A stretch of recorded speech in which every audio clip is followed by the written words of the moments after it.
Ryan Walker's hands trembled on the steering wheel as he stared at his phone.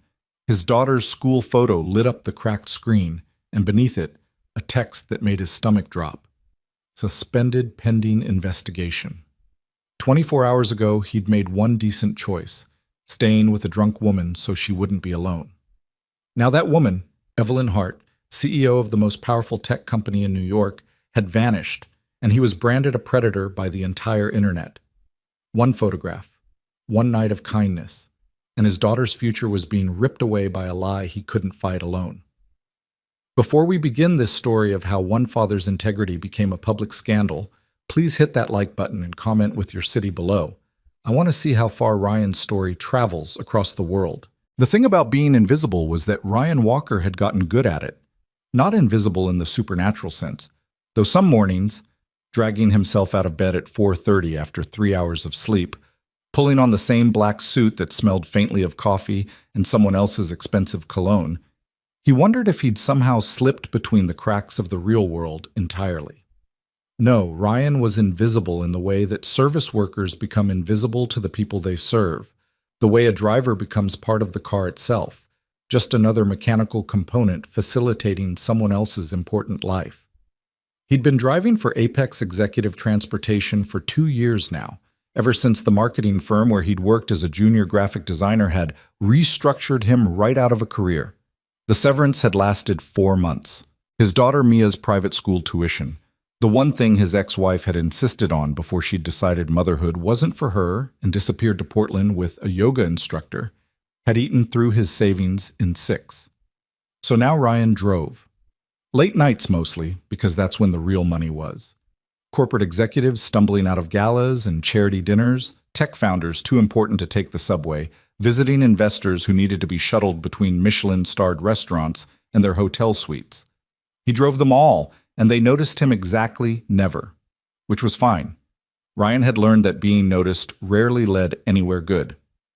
"Daddy, you have to make the pancakes into Mickey Mouse." Mia stood in the kitchen doorway of their tiny apartment in Queens, her favorite stuffed rabbit dangling from one hand, her dark curls, so much like his own, wild from sleep. She was 6 years old and believed, with the unshakable faith of childhood, that her father could do anything. Ryan glanced at the clock above the stove. 6:15. He'd gotten home at 2:30, slept for 3 hours, and now had exactly 45 minutes to make breakfast, get Mia ready for school, drop her off, and somehow catch a few more hours of sleep before his shift started again at 4. "Mickey Mouse pancakes require advanced engineering, kiddo," he said, but he was already reaching for the spatula. "But I think we can make it work." The batter hit the griddle in 3 careful circles, 2 smaller ones for ears, 1 larger for the face. Mia climbed onto the kitchen chair that was slightly too tall for her, watching with the intensity of a construction supervisor. "Mrs. Patterson says Mickey Mouse is a cultural icon," she announced. Mrs. Patterson is correct. "She says cultural icons shape society's collective consciousness."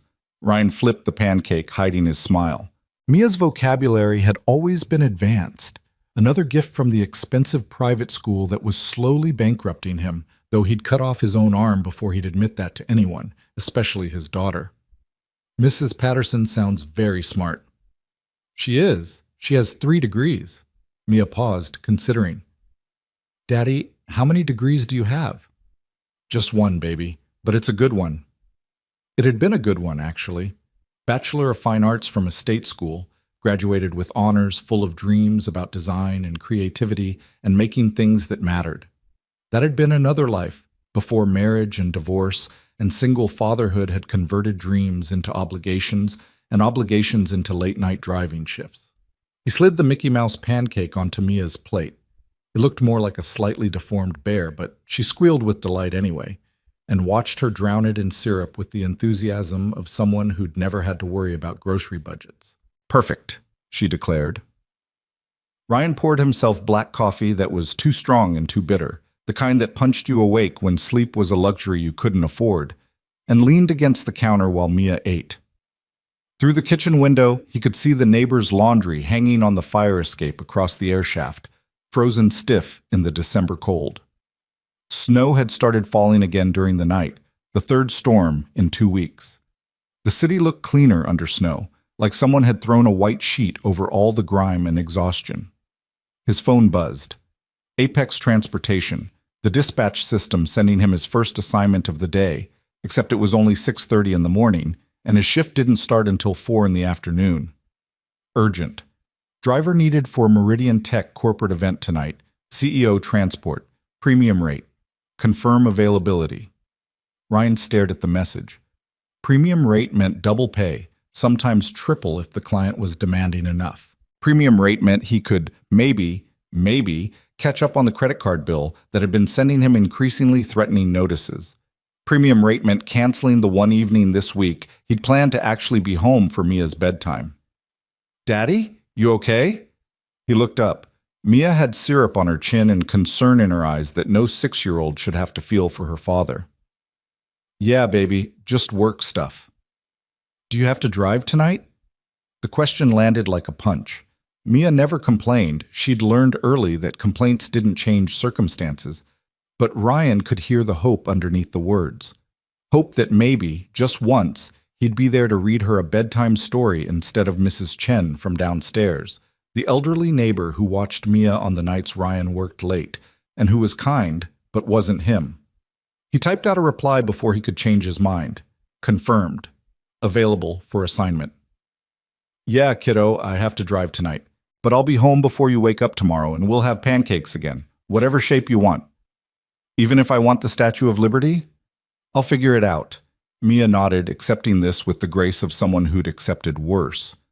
She finished her pancake in silence while Ryan cleaned the kitchen, and neither of them mentioned the broken promise that hung in the air between them, heavy and familiar as the snow outside. By 4 o'clock that afternoon, Ryan had managed 3 more hours of sleep, picked up his suit from the dry cleaner, and consumed enough coffee to fuel a small engine. He dropped Mia at Mrs. Chen's apartment. She'd go to school from there in the morning, and now he stood in the Apex Transportation garage in Long Island City, inspecting his assigned vehicle for the night. Black Mercedes S-Class. Leather interior that probably cost more than his annual rent. The kind of car that whispered wealth so quietly only other wealthy people could hear it. Marcus, the dispatcher, leaned against the garage wall, scrolling through his phone with the detached boredom of someone who'd seen every possible variation of human behavior and found none of it particularly interesting. You got the Meridian Tech gig, Marcus said without looking up. CEO just finished their annual gala. Needs a ride home. Should be straightforward. Any special instructions? Yeah, the CEO's name is Evelyn Hart. She's apparently... Marcus paused, searching for the right word. Particular. Ryan had been driving long enough to know that particular was code for difficult. Demanding clients who treated drivers like furniture that occasionally needed to be given directions. He'd handled worse. Particular how? Just don't talk unless she talks to you first. Don't offer opinions. Don't try to make conversation. She's had 4 drivers quit in the last 6 months. Great. Hey, you're getting premium rate. That's the trade-off. Marcus finally looked up from his phone. You good? You look tired. Ryan was exhausted down to his bones, but exhaustion was just the background noise of his life now, as constant and ignorable as tinnitus. I'm fine. Try not to piss off the billionaire, yeah? I don't need the paperwork. The Meridian Tech headquarters occupied 40 floors of a glass tower in Midtown Manhattan, the kind of building that looked like it had been designed by someone who'd seen the future and decided it should be sleek, cold, and vaguely menacing.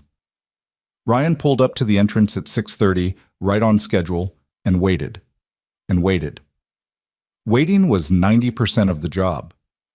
Waiting for clients who ran late, waiting for meetings to end, waiting for people to remember that their car was outside with an actual human being inside it, who maybe had places to be, a daughter to get home to, a life that existed in the margins of their important schedules. At 7:15, his phone buzzed. She's coming down. Be ready. Ryan straightened his tie, checked his reflection in the rearview mirror, 28 years old but looking older, dark circles under dark eyes, stubble he hadn't had time to shave properly, and waited for Evelyn Hart. She emerged from the building like a storm given human form. That was Ryan's first thought. watching her push through the glass doors with a security guard trailing helplessly behind her. Evelyn Hart was tall, maybe 5'10" in heels that looked like weapons, wearing a black dress that probably cost more than his car, and moving with the kind of controlled fury that suggested she was 5 seconds away from burning everything around her to the ground. She was also, Ryan realized with a sinking feeling, very drunk. Not falling down drunk, not slurring words drunk, but drunk in the way that very controlled people get drunk when their control finally snaps, moving too carefully, focusing too hard on walking in a straight line, radiating the kind of brittle tension that suggested the smallest disruption might shatter her completely. "Ms. Hart," the security guard was saying, practically jogging to keep up with her. "Ms. Hart, please, let me call you another car. We can get someone from the executive team to—" "I don't need the executive team. I need to go home." Her voice was precise, each word articulated with the exaggerated care of someone fighting to sound sober. "My car is here. I'm leaving." Ryan got out, moved around to open the rear passenger door. The security guard shot him a look that clearly said, "Good luck. You're going to need it." Evelyn stopped at the car door, swaying slightly, and looked at Ryan for the first time. Her eyes were gray, or maybe blue, it was hard to tell in the streetlight, and sharp despite the alcohol, assessing him with the kind of quick evaluation that CEOs probably learned in whatever school taught people how to become CEOs. "You're not Richard," she said. "No, ma'am. Richard's not available tonight. I'm Ryan. I'll be taking you home." "Richard knows the route. Richard doesn't talk." "Do you talk?" "Only if you want me to."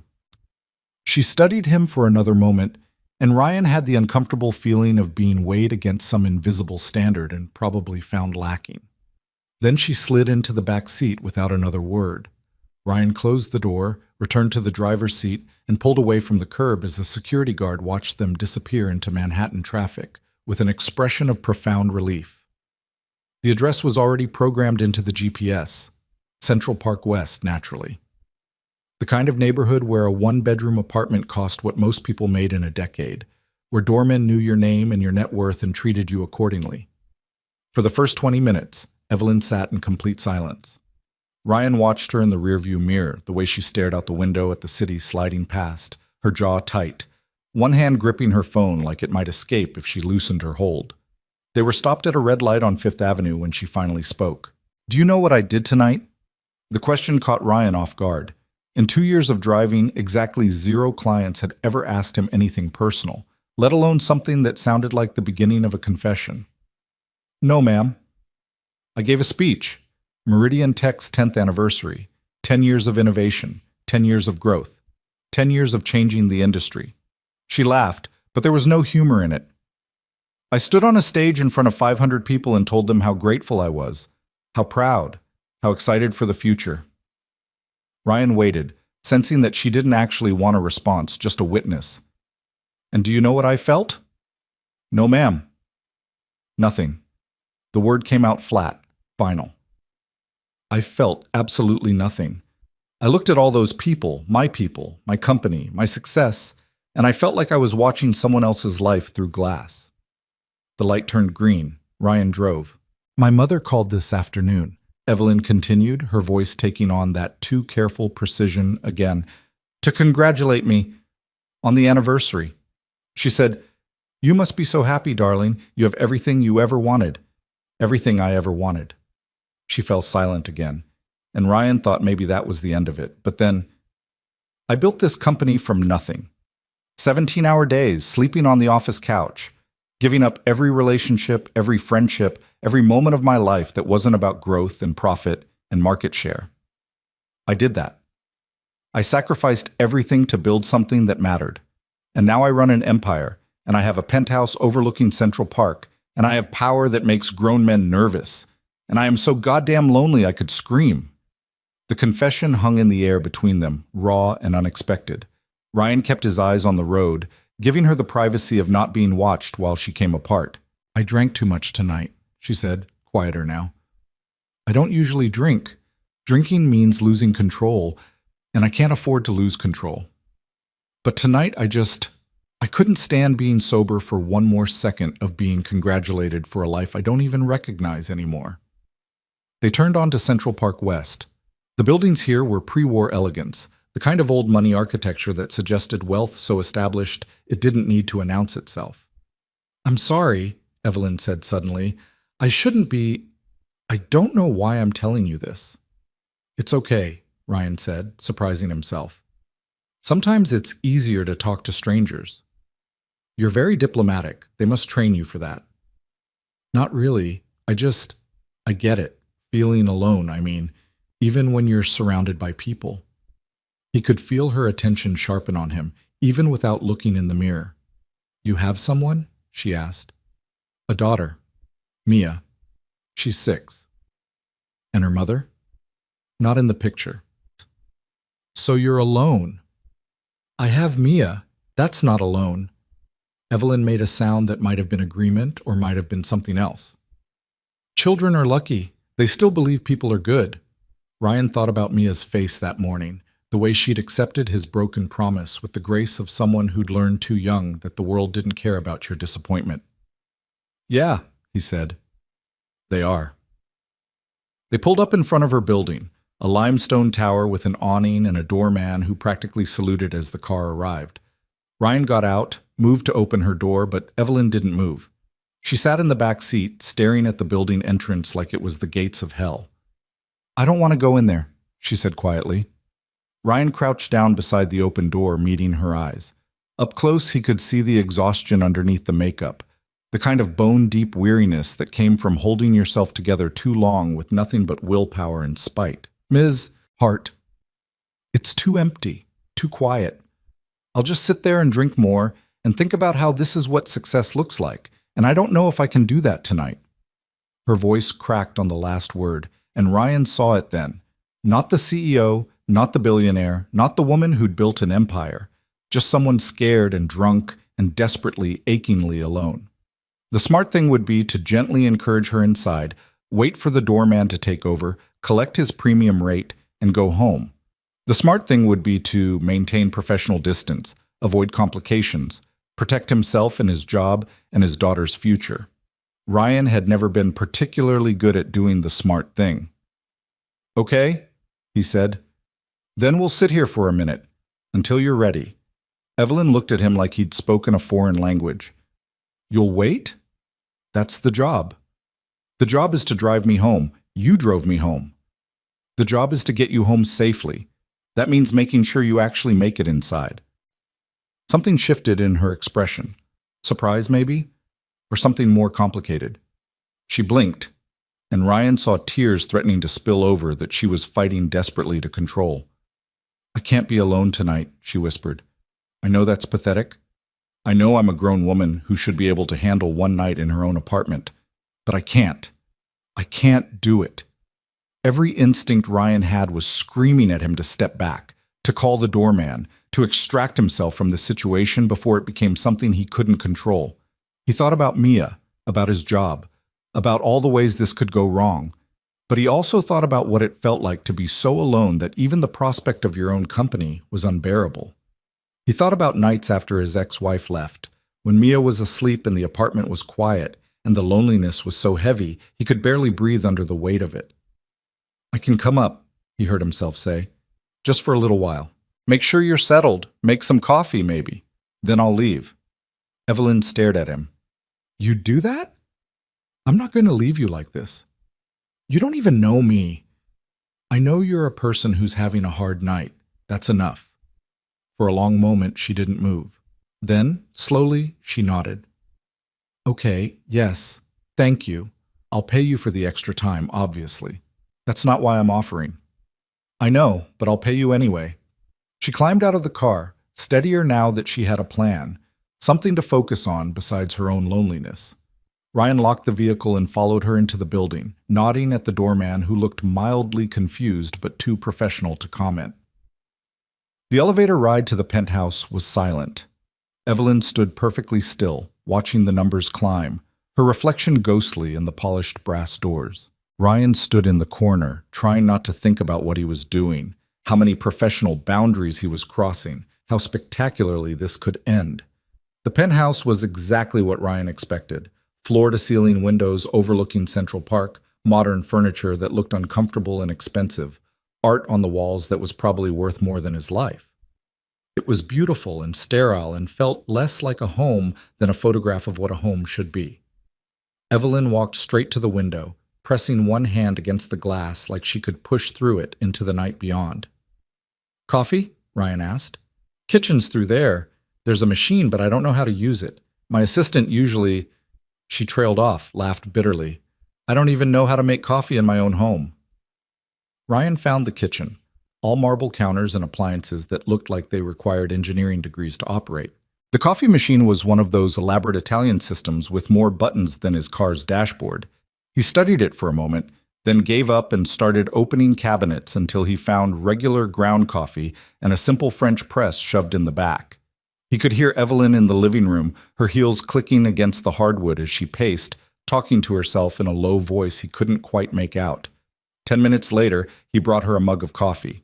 Black, strong, the kind that might cut through the alcohol and exhaustion. She'd taken off her heels and was sitting on the couch, feet tucked under her, looking smaller somehow, more human. "Thank you." She took the mug with both hands, inhaling the steam. "You didn't have to do this. I know. Most people wouldn't. Most people would have dumped me with the doorman and left. I'm not most people." She looked at him over the rim of the mug, really looked at him, seeing him maybe for the first time as something other than a driver, a service provider, a piece of the machinery that kept her life running. "No," she said softly. "I don't think you are." Ryan sat in the chair across from her, maintaining distance, keeping everything proper and professional, even as he recognized that proper and professional had gone out the window the moment he'd agreed to come upstairs. "Tell me about your daughter," Evelyn said. "Mia." So Ryan told her about Mia's vocabulary that made teachers do double takes, about her stuffed rabbit that went everywhere, about the way she accepted disappointment with grace that broke his heart, about Mickey Mouse pancakes and expensive private school tuition and trying to be both mother and father when he could barely manage to be one. Evelyn listened without interrupting, her attention complete in a way that made Ryan understand how she'd become a CEO. When she focused on something, she focused absolutely, making you feel like you were the only person in the world who mattered. "You're a good father," she said when he finished. "I'm a struggling father. There's a difference." "No, you're doing it alone, and you're doing it with love, and you're sacrificing everything to give her a good life. That's not struggling. That's heroic." Ryan felt his throat tighten. "It doesn't feel heroic. It feels like drowning in slow motion." "That's because you're in the middle of it. Someday Mia will grow up and realize everything you gave up for her, and she'll understand what you did. Maybe. Or maybe she'll just remember that I was never there for bedtime. She'll remember that you worked yourself to exhaustion to give her opportunities you never had. That's what matters." They sat in silence for a while, drinking coffee while the city glittered below them like a field of stars. Ryan checked his phone, 11:30. He should go. He'd done what he came to do, made sure she was safe, got some coffee in her. Staying longer was pushing his luck. But when he stood up, Evelyn's face fell into something like panic. "Don't go yet, please. Just a little longer." Every rational thought in Ryan's head was screaming at him to leave, but the fear in her voice held him in place. "Ms. Hart." "Evelyn. Please. Just call me Evelyn." "Evelyn, I can't stay all night. I have to get home and you need to sleep. I know I'm being ridiculous. I'm a grown woman who's afraid of her own apartment. How pathetic is that?" She laughed, but it came out broken. I need to not be alone for a few more minutes. Can you give me that, please?" Ryan looked at her, this powerful woman who ran a billion-dollar company, sitting on her couch in her empty penthouse, begging a stranger not to leave her alone with herself. And he saw something he recognized, the same desperation he'd felt in those first months after becoming a single parent, when Mia would finally fall asleep, and he'd stand in her doorway just to have someone else breathing in the same space. "Okay," he said quietly, "a little longer." Relief flooded her face. "Thank you. God, thank you." So Ryan sat back down, and they talked. About loneliness and pressure and the ways success could hollow you out. About the difference between being alone and being lonely. about how sometimes the hardest part of strength was admitting when you needed help. Evelyn told him about building Meridian Tech from nothing, about the venture capitalists who'd said a woman couldn't lead a technology company, about proving them wrong through sheer force of will and 18-hour workdays, about looking up one day and realizing she'd spent 10 years becoming powerful and had forgotten to become happy. Ryan told her about his marriage falling apart, about coming home to find his wife gone, and a note on the kitchen table saying she couldn't do this anymore, couldn't be a mother, needed to find herself. About the shame of it, the failure, the way his own parents had looked at him like he'd done something wrong when really he just loved someone who couldn't love him back. Somewhere around 1 in the morning, Evelyn's words started slurring together, her head drooping forward. Ryan caught her coffee mug before it spilled, set it on the table. "Time for bed," he said gently. "Don't want to sleep. Sleep means tomorrow, and tomorrow means going back to pretending. Everyone has to pretend sometimes. That's how the world works. That's a sad way to live." "Yeah, but it's honest." She looked up at him with eyes that could barely focus, and for a moment Ryan thought she might cry, but instead she just nodded. "Will you stay? Just until I fall asleep? I know that's asking too much. I know you have your daughter, but I need to know someone's here, just for a little while." Every alarm bell in Ryan's head was ringing now. This was wrong. This was dangerous. This was exactly the kind of situation that could destroy his life if it went sideways. But Evelyn looked so small and scared and desperately human that Ryan couldn't make himself refuse. "I'll stay," he said, "but only until you're asleep. Then I have to go home." "Okay. Thank you. You're very kind. I'm very stupid, probably." She smiled, a real smile for the first time all night. Maybe those are the same thing. Ryan helped her to the bedroom, keeping everything proper, not touching more than necessary, and waited while she changed in the bathroom. She emerged in pajamas that looked ridiculously expensive for something designed to be slept in, her makeup scrubbed off, looking young and vulnerable. She climbed into bed, pulled the covers up to her chin like a child afraid of monsters. "You'll stay?" she asked again. "I'll stay." Ryan sat in the chair by the window, watching the city lights and listening to Evelyn's breathing slowly even out into sleep. He should go. He knew he should go. Every minute he stayed was another risk, another complication, another potential disaster. But he also remembered what it felt like to be so alone that even your own company was unbearable. He remembered nights sitting on his bathroom floor after Mia went to sleep, crying as quietly as possible into a towel because he couldn't let his daughter hear him fall apart. So he stayed until he was sure Evelyn was truly asleep, until her breathing was deep and steady and her face had relaxed into something like peace. Then he stood, moved quietly to the door, and let himself out of the penthouse. It was 2 in the morning when he reached his car. He sat in the driver's seat for a long moment, his hands shaking slightly from exhaustion and adrenaline crash, and tried to convince himself that he'd done the right thing. Then he drove home through empty streets, crawled into bed for 3 hours before Mia woke up, and tried not to think about gray-blue eyes and desperate loneliness, and the way sometimes doing the right thing felt exactly like making a terrible mistake. He didn't know yet that someone had been watching, didn't know that a single photograph had been taken of him helping Evelyn into her building, her leaning on his arm, his hand on her back. Didn't know that by morning, that photograph would be everywhere, and his life would detonate like a bomb. For now, Ryan just slept and dreamed of nothing, and counted the hours until he had to wake up and make Mickey Mouse pancakes and pretend everything was fine. Ryan woke to the sound of his phone vibrating against the nightstand like an angry hornet trapped under glass. His first confused thought was that he'd forgotten to silence it. His second was that it was too early for Mia to be awake. And his third, emerging through the fog of 3 hours of sleep, was that something was very, very wrong. The phone wouldn't stop. Buzz after buzz after buzz. An endless chain of notifications that made his stomach clench with instinctive dread even before he reached for it. 6:45 in the morning, 17 missed calls, 43 text messages. His email inbox showed 97 unread messages, and the number was climbing while he watched. Ryan sat up, his heart starting to hammer against his ribs. He opened the messages. The first was from Marcus at Apex Transportation, sent at 5:30 that morning. "Call me now." Do not talk to anyone else. The second was from a number he didn't recognize. Is this Ryan Walker? I'm a reporter with the Post. I'd like to ask you about your relationship with Evelyn Hart. The third was from another unknown number. How much did she pay you to keep quiet? The fourth, you're a disgusting predator, and I hope you rot in hell.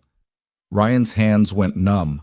The phone slipped through his fingers onto the bed, and for a moment he just stared at it like it might explode. Then he grabbed it again, fingers clumsy with panic, and opened his social media.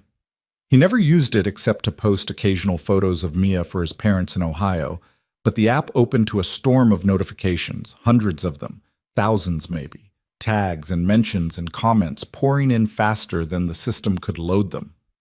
His last post had been 3 weeks ago, a picture of Mia's drawing of a rainbow. Now the comments beneath it were a nightmare. This is what child predators look like. Hope your daughter gets taken away before you hurt her too. Someone find out what school this kid goes to. Ryan felt his throat close up. His vision tunneled. He scrolled up with shaking hands, looking for the source, looking for what had happened, looking for any explanation that made sense. He found it in his tagged photos. Someone had posted a picture of him and Evelyn outside her building last night. The image was grainy, clearly taken from across the street with a long lens, but the details were unmistakable. Evelyn leaning heavily on his arm, his hand on her back, both of them moving toward the entrance. The timestamp said 11:15. The caption read, Meridian Tech CEO Evelyn Hart photographed with mystery man after company gala. Sources say the man is a hired driver who spent the night at Hart's penthouse. Full story coming soon. The post had been shared 8,000 times. Ryan's bedroom door opened. Mia stood there in her pajamas, holding her stuffed rabbit, her face scrunched with worry. Daddy, why is your phone making so much noise? He locked the screen so fast he nearly dropped it again, forcing his face into something that might pass for calm. Just work stuff, baby. Nothing important. But you look scared. I'm not scared. I'm just tired. Why don't you go watch cartoons for a minute while Daddy figures something out? Mia didn't move. She had her mother's ability to see through lies, a skill that had probably saved her from worse pain when her mother left, but now just made everything harder. Are you in trouble? She asked quietly. No, baby. I promise. Everything's fine. It was the worst lie he'd ever told her, and they both knew it. His phone rang. Marcus again. Ryan waited until Mia reluctantly trudged back toward the living room, then answered. What the hell is going on? He said without preamble. Marcus's voice was tight with stress. You tell me. There's a photo of you and Evelyn Hart all over the internet. People are saying you slept with her. Corporate clients are calling asking if we do background checks. The owner is losing his mind. What happened last night? Ryan's mind was racing, trying to organize facts into something coherent, trying to find words that would make this make sense. Nothing happened. She was drunk. She didn't want to be alone. I helped her get settled and left. That's it. You went inside her apartment. Yes. Jesus Christ, Ryan. Do you have any idea how this looks? I know how it looks, but nothing happened.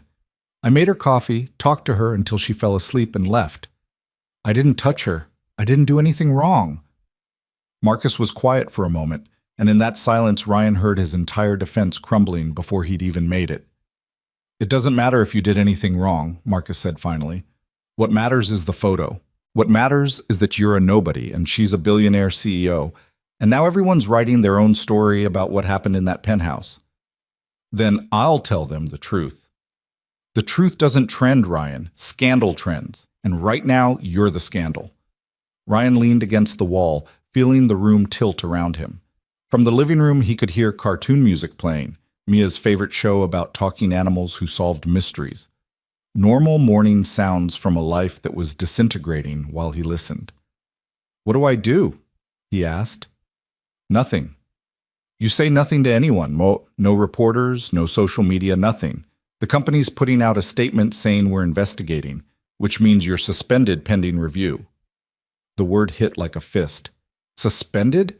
Marcus, I need this job. I have a daughter. I have bills. I know, I'm sorry, but the owner's scared. Corporate clients are already pulling contracts. Until this blows over, you can't drive for us. And if it doesn't blow over? Marcus didn't answer, which was answer enough. Ryan ended the call and stood in his tiny bedroom, surrounded by the evidence of a life he'd built through sheer determination. Secondhand furniture, Mia's drawings taped to the walls, a framed photo of the two of them at Coney Island last summer, both of them laughing, both of them happy. He'd fought so hard to give her stability, security, a childhood that felt safe even when everything else was falling apart. And now, because he'd tried to be kind to someone who was suffering, all of that was being ripped away. His phone buzzed again. Another message from a number he didn't recognize. Channel 7 News wants to interview you, $5,000 for an exclusive. Then another. Daily Observer here. We'll pay $10,000 for your side of the story. Then another. Whatever they're offering, we'll double it.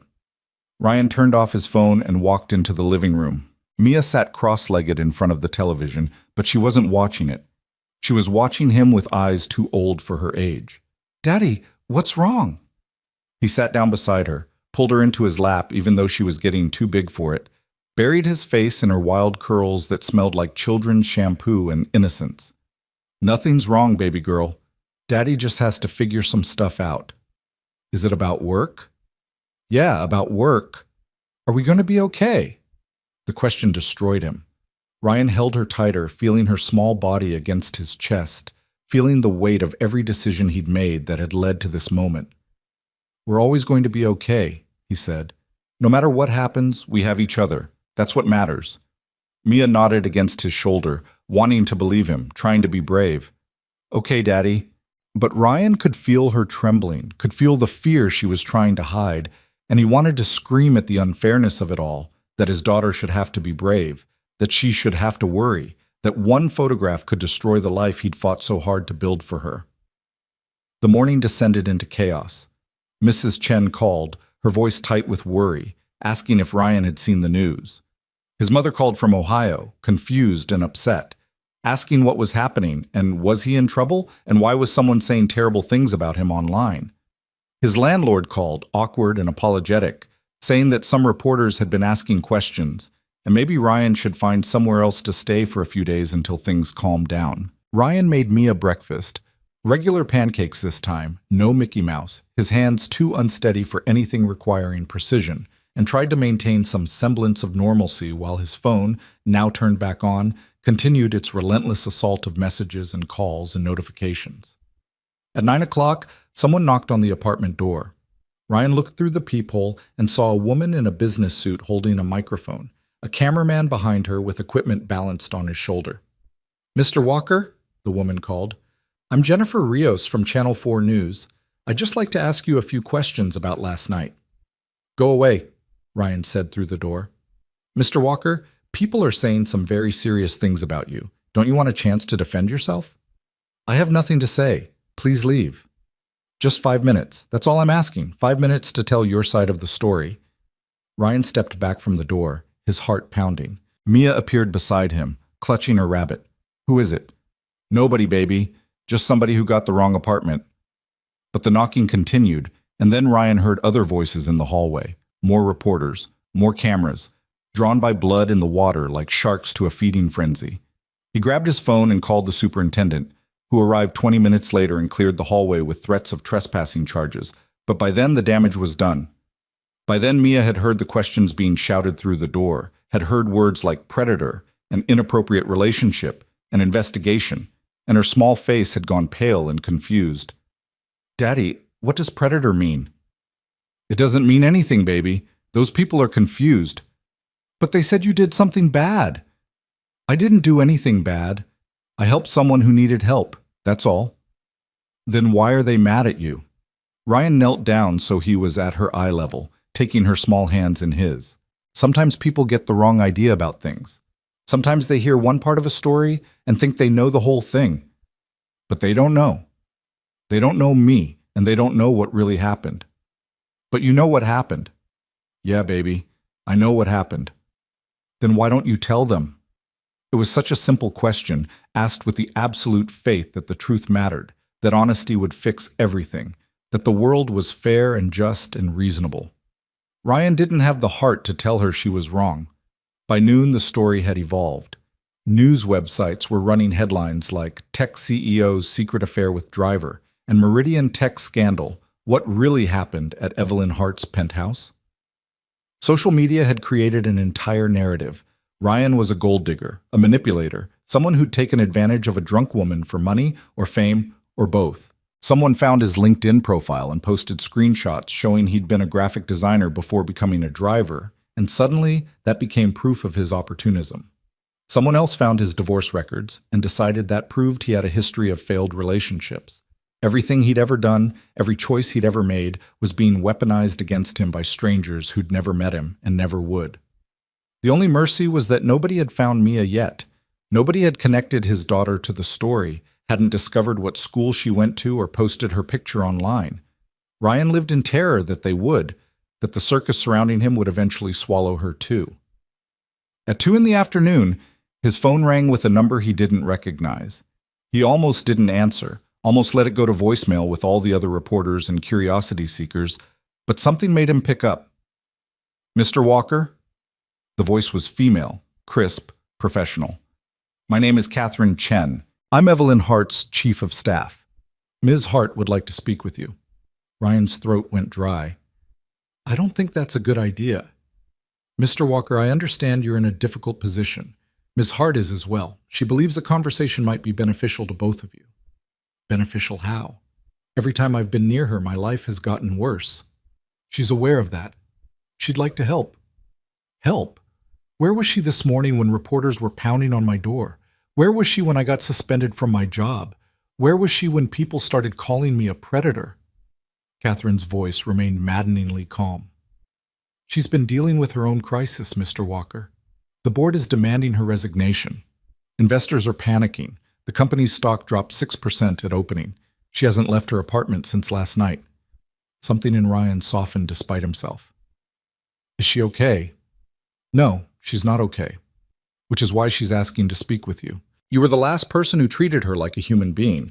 She's hoping you might extend that courtesy one more time." Ryan looked at Mia, who was coloring at the kitchen table with intense concentration, trying to pretend everything was normal, trying to be brave for him the way he was trying to be brave for her. "I can't leave my daughter," he said. "We can arrange childcare." "No, I'm not leaving her with strangers, not now." Catherine paused. "Then bring her. Miss Hart's apartment is private. Nobody will bother you there." It was possibly the worst idea Ryan had ever heard, second only to agreeing to go up to that penthouse in the first place.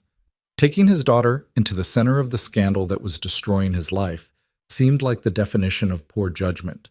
But he also remembered Evelyn's face last night, the desperate loneliness, the fear of being alone. And if she was going through even a fraction of what he was going through, then she was drowning too. "One conversation," Ryan said. "1 hour, then I'm done." "That's all we're asking. There's a car downstairs. The driver will bring you." Ryan looked out the window and saw a black SUV with tinted windows idling at the curb, anonymous and professional.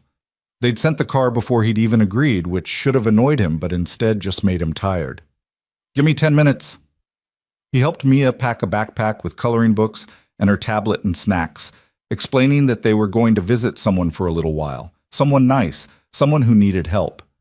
Mia accepted this with her usual grace, though Ryan could see the questions in her eyes that she was too worried to ask. The SUV driver was silent and efficient, taking them through Manhattan traffic with the smooth competence of someone who'd made this drive 1,000 times. Mia sat pressed against Ryan's side, watching the city slide past the window, unusually quiet. "Daddy?" she said as they turned onto Central Park West. "Are you scared?" Ryan considered lying, considered offering the kind of empty reassurance that adults gave children to protect them from uncomfortable truths. But Mia deserved better than that. "Yeah, baby, I'm pretty scared." "Me too." He kissed the top of her head. "But we're scared together, right? That's better than being scared alone." "Is that why we're going to see this lady? Because she's scared alone?" "Yeah, that's exactly why." The penthouse looked different in daylight, less imposing somehow, though no less expensive. Catherine met them at the door, a woman in her 40s with silver-streaked hair and eyes that missed nothing. "Mr. Walker, thank you for coming."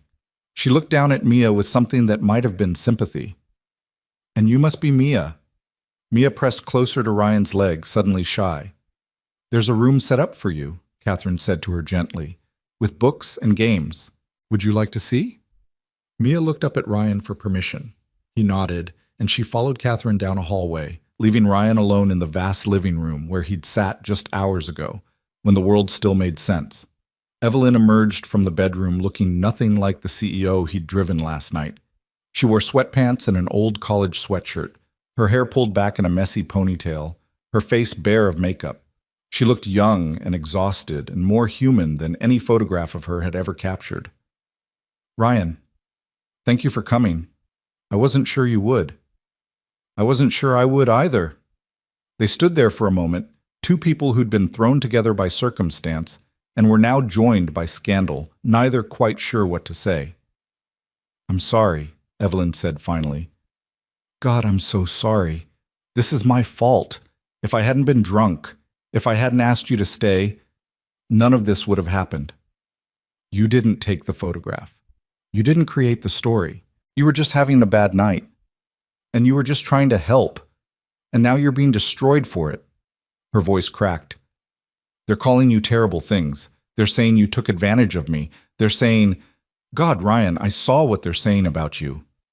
Yeah, it's been a rough morning. I want to fix this. I need to fix this. Tell me how."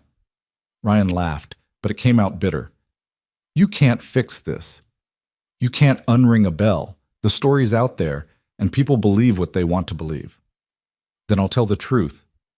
I'll hold a press conference, explain exactly what happened, and you think they'll believe you? The billionaire CEO defending her driver?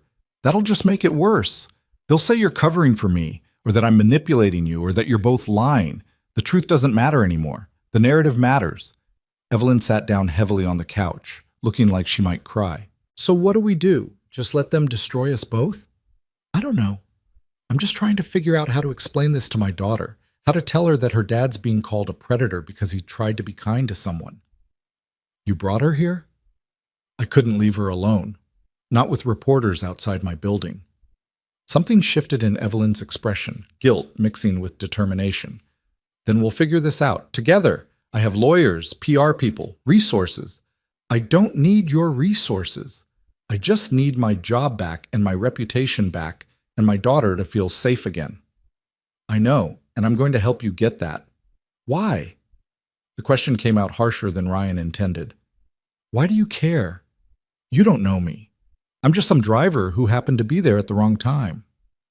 Evelyn met his eyes. "You're the person who saw me at my worst and treated me with dignity anyway. You're the person who stayed when you could have left, who listened when you could have judged. I've spent 10 years in this industry, Ryan, surrounded by people who want something from me. Money, connections, power. Last night you asked for nothing. You just tried to help. That matters."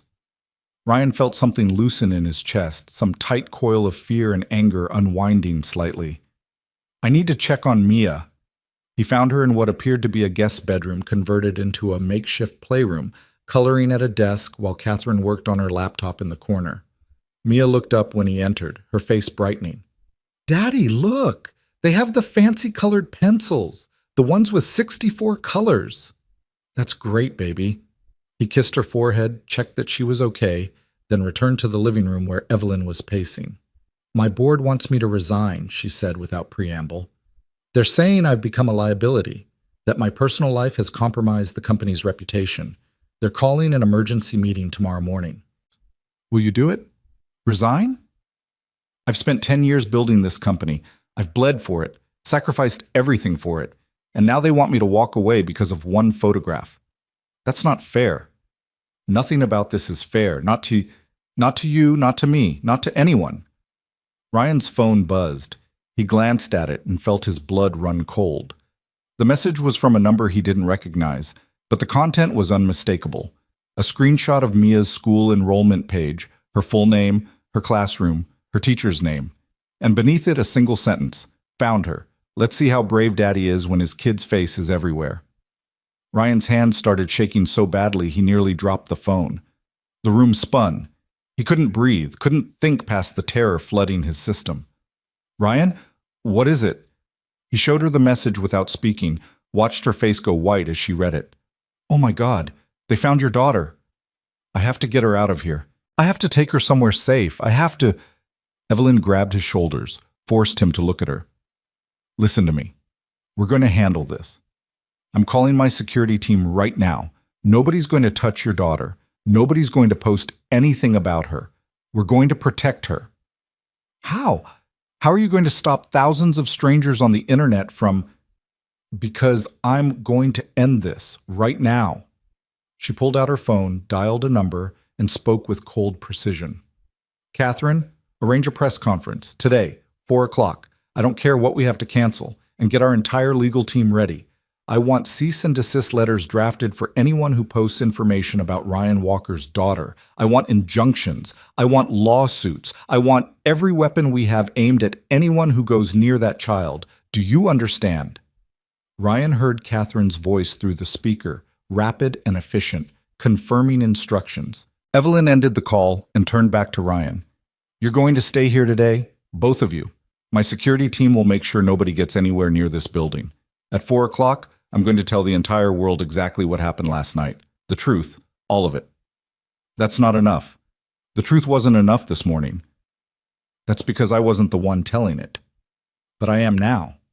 She looked at him with something fierce in her eyes, something Ryan recognized from his own mirror on the mornings he had to figure out how to pay bills with money he didn't have. The look of someone who'd reached the end of their ability to accept circumstances and had decided to fight back instead. I'm not going to let them hurt your daughter, Evelyn said. I'm not going to let them destroy you for being decent. Not on my watch. Ryan wanted to argue, wanted to point out all the ways this could still go wrong, all the ways the story could twist further into nightmare. But he was so tired and so scared, and someone was finally standing beside him instead of against him. Okay, he said quietly. Okay? Evelyn called Catherine back into the room and spent the next 2 hours strategizing with her team via speakerphone. Lawyers discussing defamation law, PR consultants debating messaging, security personnel coordinating protection. Ryan sat on the couch and listened to his life being discussed like a military operation, feeling detached from it all, like he was watching someone else's disaster unfold. At 3:30, Mia wandered back into the living room, sensing tension the way children always did. She climbed into Ryan's lap without asking, and he held her like she was the only real thing in a world that had gone completely insane. Daddy, when can we go home? Soon, baby. I don't like it here. It's too big and empty. I know. I don't like it much either. Evelyn, who'd been on her phone in the corner, looked up. Mia, would you like some ice cream? I have several flavors in the freezer. Mia looked at her father for permission. Ryan nodded and she slid off his lap, following Evelyn to the kitchen with careful steps. Ryan watched them go, the billionaire CEO and the 6-year-old girl, both of them trying to navigate a situation neither had asked for, and felt something shift in his understanding of Evelyn Hart. She wasn't just the public figure, wasn't just the powerful executive. She was someone trying to do right by a child she didn't know, trying to make amends for damage she hadn't meant to cause. When they returned, Mia had chocolate ice cream and a small smile. Evelyn had something softer in her expression, something almost peaceful. At 4 o'clock, Evelyn stood in front of a camera her team had set up in the living room, looking directly into the lens with the same intensity she'd probably used to close million-dollar deals. Ryan watched from off-camera, holding Mia's hand as Evelyn spoke. My name is Evelyn Hart, and I'm the CEO of Meridian Tech. Last night, a photograph of me with a man named Ryan Walker was posted online, and since then, Mr. Walker has been subjected to harassment, threats, and defamation based on a false narrative about what happened. I'm here to tell you the truth. She took a breath, and Ryan saw her hand shake slightly before she steadied them. Last night I drank too much at my company's anniversary gala. I was not in a state to be alone. Mr. Walker drove me home, and when I asked him to stay until I was settled, he agreed, maintaining complete professionalism and appropriate boundaries throughout. He made me coffee. He talked with me until I fell asleep. Then he left. Nothing inappropriate occurred. Nothing unethical occurred. A kind person helped someone who was struggling, and for that kindness, he's being destroyed. The camera stayed focused on her face, capturing every word. Ryan Walker is a single father who works multiple jobs to support his daughter. He's a decent man who made a compassionate choice, and he's being punished for it by people who have decided their assumptions matter more than the truth. That ends now. Evelyn's voice hardened, took on the edge of someone who'd built an empire and wasn't afraid to defend it. I'm putting the full resources of Meridian Tech behind defending Mr. Walker's reputation. Anyone who continues to spread false information about him will face legal action. Anyone who threatens him or his family will be prosecuted to the fullest extent of the law. And to the people who've been sending messages about his daughter, she's 6 years old. If you go near her, if you post anything about her, if you even think about making her part of this story, you will have a problem with me personally. Do we understand each other? She let that hang in the air for a moment, and Ryan felt a strange surge of something that might have been hope. The board of Meridian Tech has requested my resignation, Evelyn continued. They believe this scandal has made me a liability. They may be right. But before I make that decision, I want to make something very clear. I built this company on the principle that technology should serve humanity, not the other way around. Last night, Ryan Walker demonstrated that principle better than any algorithm or platform ever could. He saw another human being struggling and chose compassion over convenience. That's the kind of person we should celebrate, not condemn. She looked directly into the camera and threw it at everyone watching. So here's my message. If you want to judge someone, judge me. Judge my choices, judge my behavior, judge my leadership. But leave Ryan Walker and his daughter alone. They deserve better than to be casualties in a scandal they didn't create. The feed ended. Evelyn stood there for a moment, then turned to Ryan with exhaustion written across her face. That's the best I can do, she said. I hope it's enough. Ryan didn't trust himself to speak. He just nodded, holding Mia close, and waited to see if the truth would matter after all. The truth, as it turned out, didn't matter nearly as much as Ryan had hoped it would. Evelyn's press conference went viral within minutes, racking up millions of views across every platform, dissected and analyzed and argued over by people who'd never met either of them and never would. The response split down predictable lines. Half the internet praised Evelyn's courage and condemned the rush to judgment, while the other half insisted she was lying to protect herself. That powerful women always protected powerful men. That the whole thing smelled of cover-up and corporate manipulation. Ryan watched it all unfold from Evelyn's penthouse, his phone a constant stream of contradictory narratives. Some people were apologizing, deleting their earlier condemnations, admitting they'd been too quick to judge. Others doubled down, insisting the press conference proved nothing, that rich people could say whatever they wanted, and the truth was still buried somewhere in that penthouse. What nobody seemed to notice or care about was that Ryan's life was still in ruins. By 6 o'clock that evening, Mia had fallen asleep on Evelyn's couch, exhausted by a day of tension she didn't fully understand. Ryan sat in the kitchen with Evelyn and Catherine, drinking coffee that had gone cold an hour ago, watching the metrics roll in on Catherine's laptop. The sentiment is shifting, Catherine said, her fingers flying across the keyboard as she monitored social media. We're at about 60-40 in your favor now, Evelyn. The legal threats are working. We've had 4 major gossip sites remove their stories, and 3 more have issued corrections. What about Ryan? Evelyn asked. Catherine's expression flickered.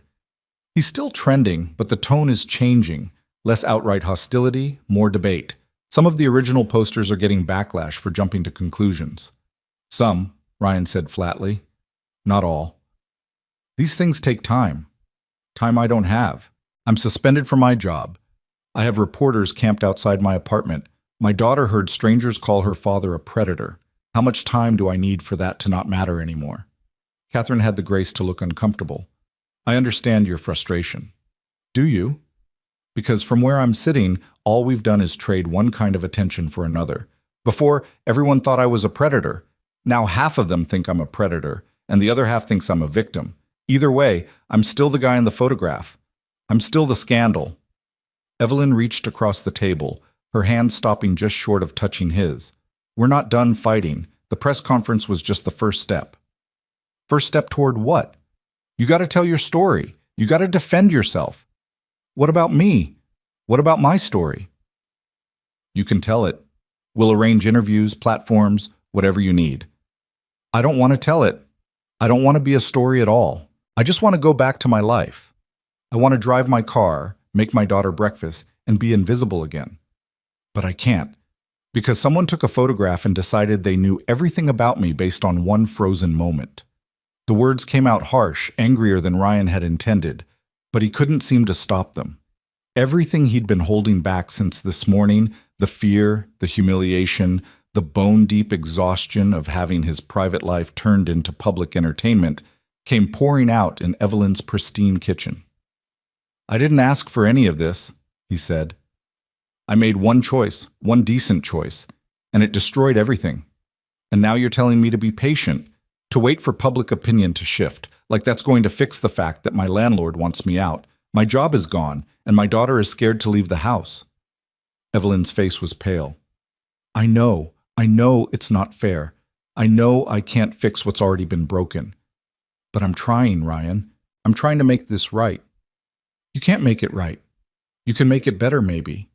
You can use your money and your lawyers and your platform to shift the narrative a few degrees. But you can't give me back what I lost. You can't give me back my anonymity. You can't make people unsee that photograph or unthink their assumptions. It's done." The silence that followed was heavy enough to suffocate. Catherine gathered her laptop and quietly excused herself, recognizing a conversation that didn't need a witness.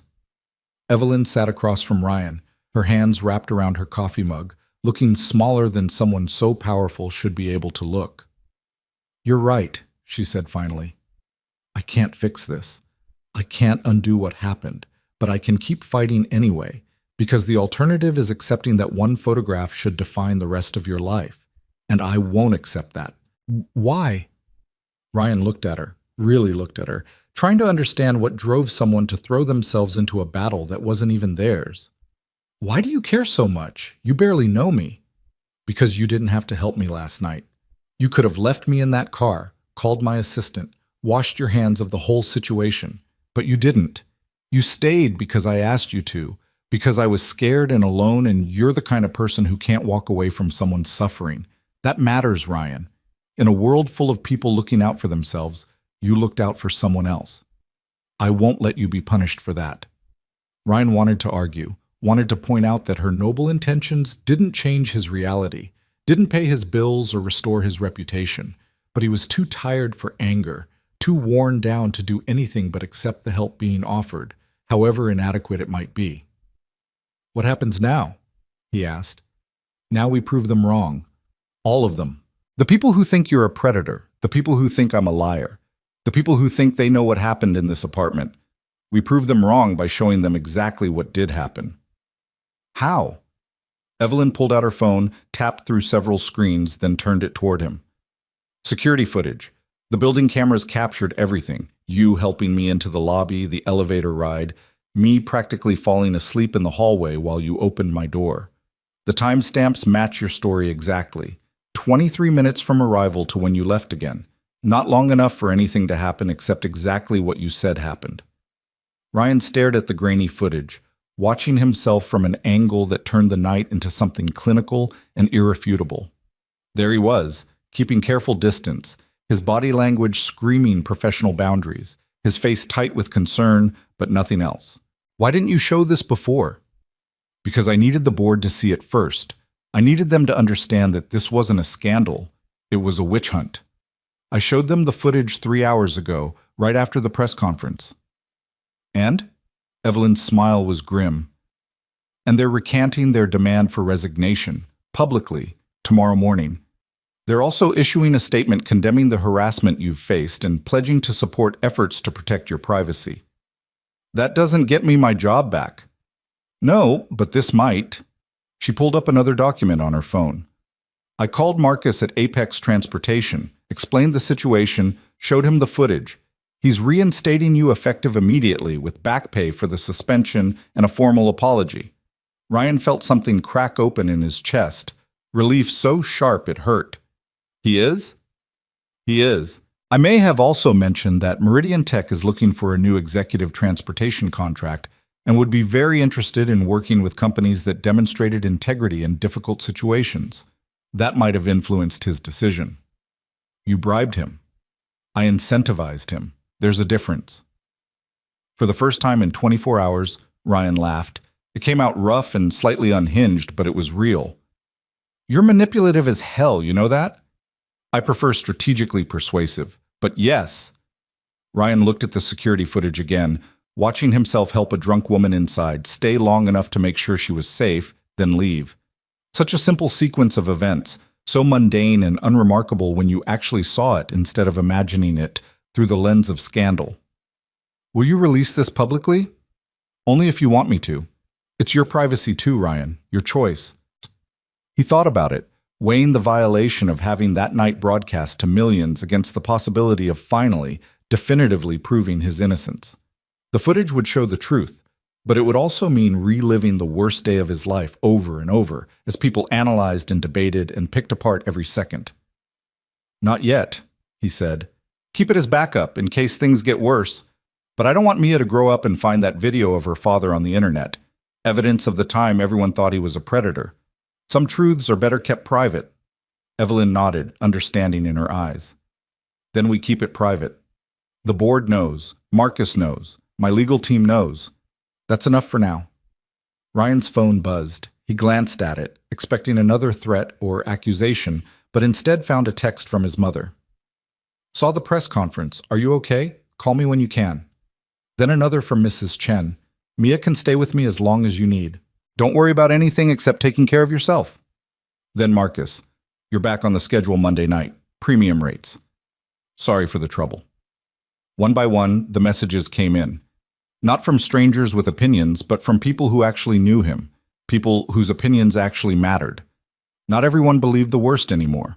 Not everyone had written him off. It wasn't redemption, not yet, but it was something. Ryan stood up, his body aching with exhaustion, and walked to the living room where Mia was still sleeping. She looked peaceful, her face relaxed in a way it hadn't been all day, her stuffed rabbit clutched tight against her chest. He'd done this for her, he reminded himself. Stayed with Evelyn, fought through the scandal, endured the accusations. Everything he did was for her, to give her a life better than the one he'd had, to protect her from a world that could be cruel and unfair and sometimes unbearably hard. Evelyn appeared beside him, her voice soft. She's beautiful. Yeah, she is. She's lucky to have you. I'm lucky to have her. She's the only thing that makes sense anymore. They stood there in silence, watching Mia sleep. Two people who'd been thrown together by circumstance and scandal and were now connected by something neither quite understood yet. I meant what I said earlier, Evelyn said quietly, about not letting you be punished for helping me. I'm going to make this right, Ryan, whatever it takes. You can't fix everything with money and lawyers. No, but I can use what I have to fight for someone who can't fight alone. That has to count for something. Ryan looked at her, really looked at her, and saw past the CEO exterior to the woman underneath, scared and determined and trying to atone for damage she hadn't meant to cause. She wasn't perfect. She was privileged and powerful and lived in a world so different from his that they might as well have been different species. But she was trying, and in his experience, trying was rarer than it should be. Thank you, he said, for the press conference, for the security footage, for giving a damn when you didn't have to. You gave a damn first. I'm just returning the favor. Mia stirred on the couch, her eyes fluttering open. She looked around in confusion before spotting Ryan, and her face relaxed. Daddy? Can we go home now? Ryan glanced at Evelyn, who nodded. Catherine arranged a car. It'll take you through the garage, avoid any cameras. Your building superintendent cleared the reporters from the hallway. You should be safe. Should be, Ryan repeated. Not exactly a guarantee. Nothing in life is guaranteed, but it's better than it was this morning. That much was true. Ryan gathered Mia in his arms. She was getting too big to carry, but he did it anyway, needing the weight of her against his chest, the reminder of what actually mattered. Evelyn walked them to the elevator, handed Ryan a business card.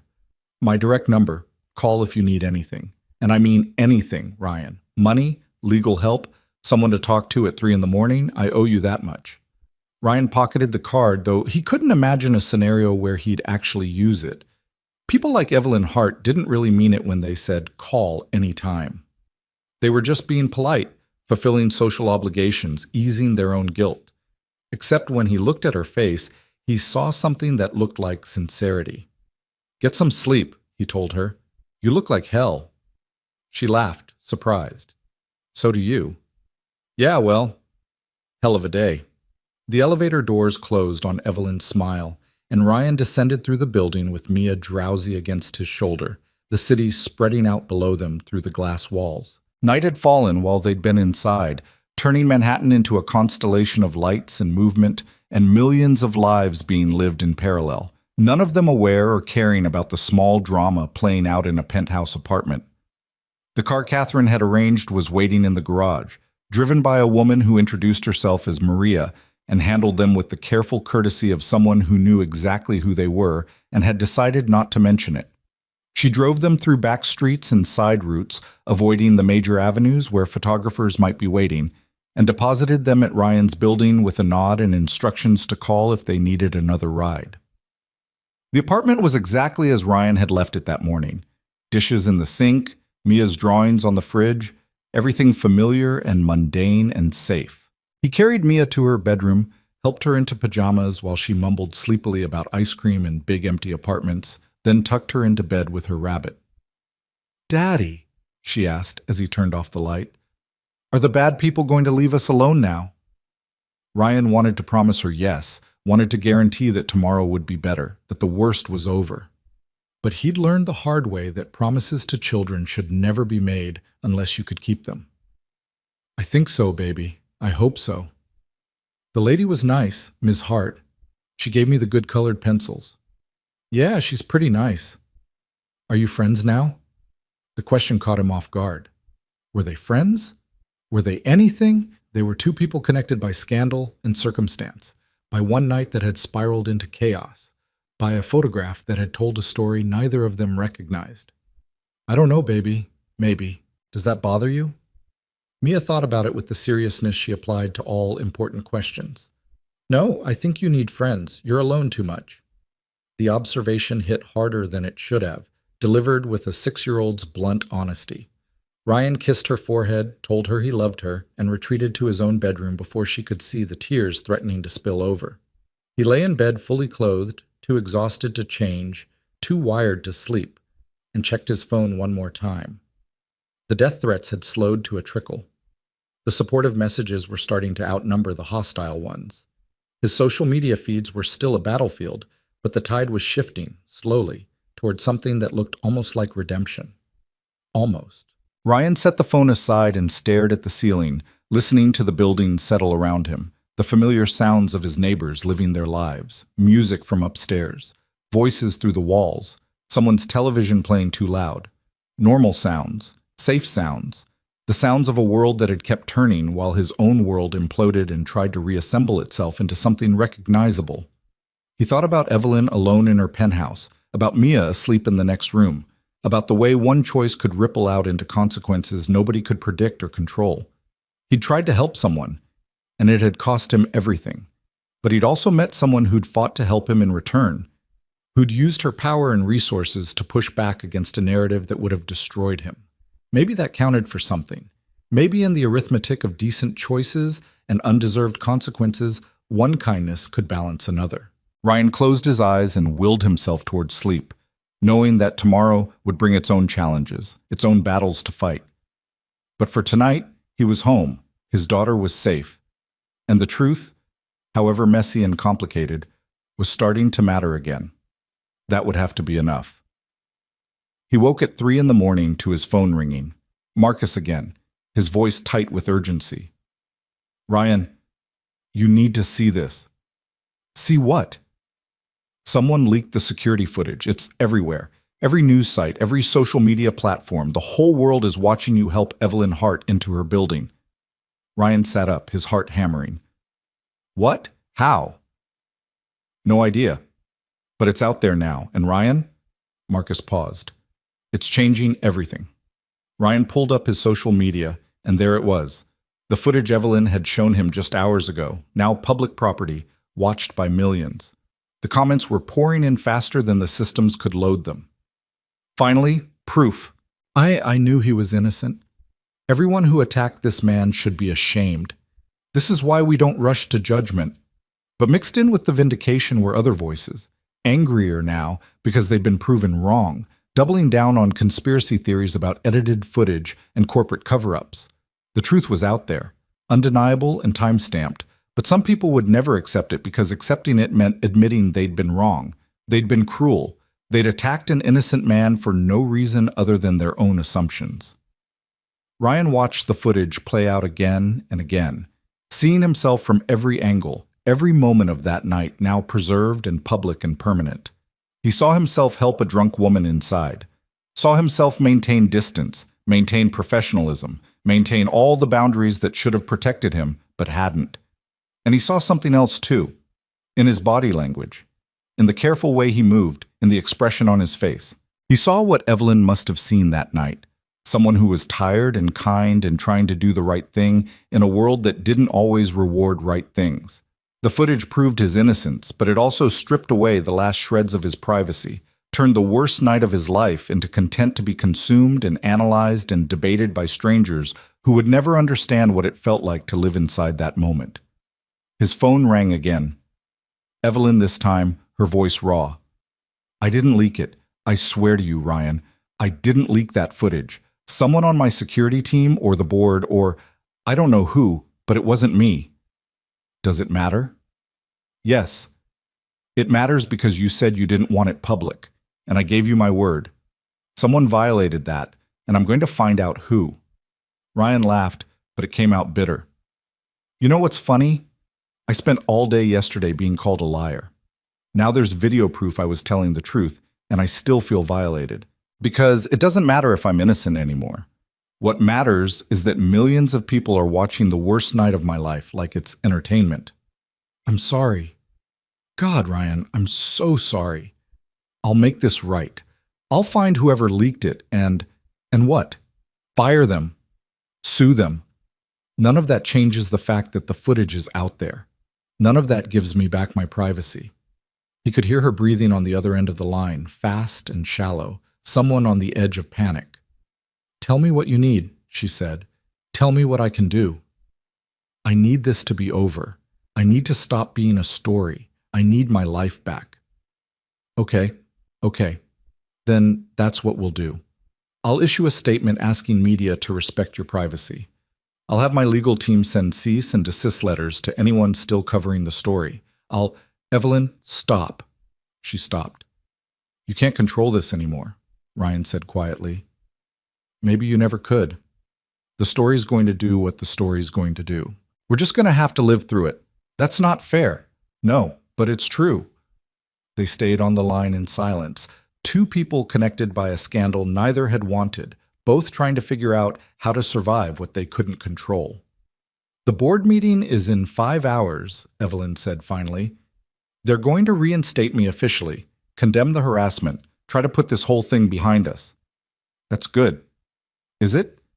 "Because I keep thinking about what you said yesterday, about how I can make things better but not right, about how I can't give you back what you lost." "You can't, but that doesn't mean you stop trying." He heard her exhale, something that might have been a laugh or a sob or both. "You're very wise for someone so tired," she said. "I'm not wise. I'm just a single father who's been making impossible choices for long enough to know that sometimes there are no good options, only less terrible ones.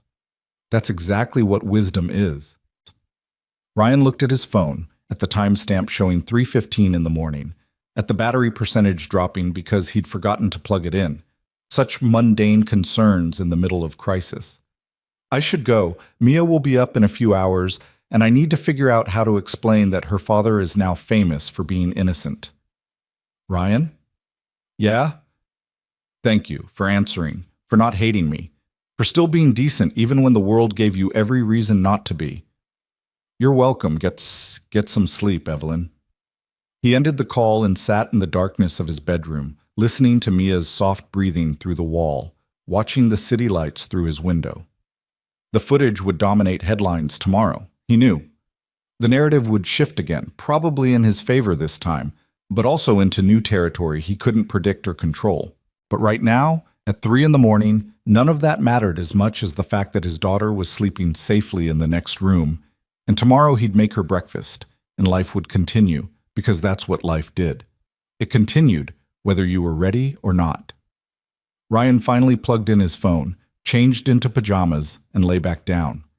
Sleep came harder this time, his mind racing through scenarios and consequences and the strange new reality he was living in. But eventually, exhaustion won, pulling him under into dreams where he was still driving through Manhattan at night, still invisible, still just another pair of hands on a steering wheel taking someone else where they needed to go. By morning, the world would know the truth. By morning, everything would change again. But for these last few hours before dawn, Ryan let himself rest. The truth, once it finally emerged in its complete and undeniable form, didn't bring the relief Ryan had expected.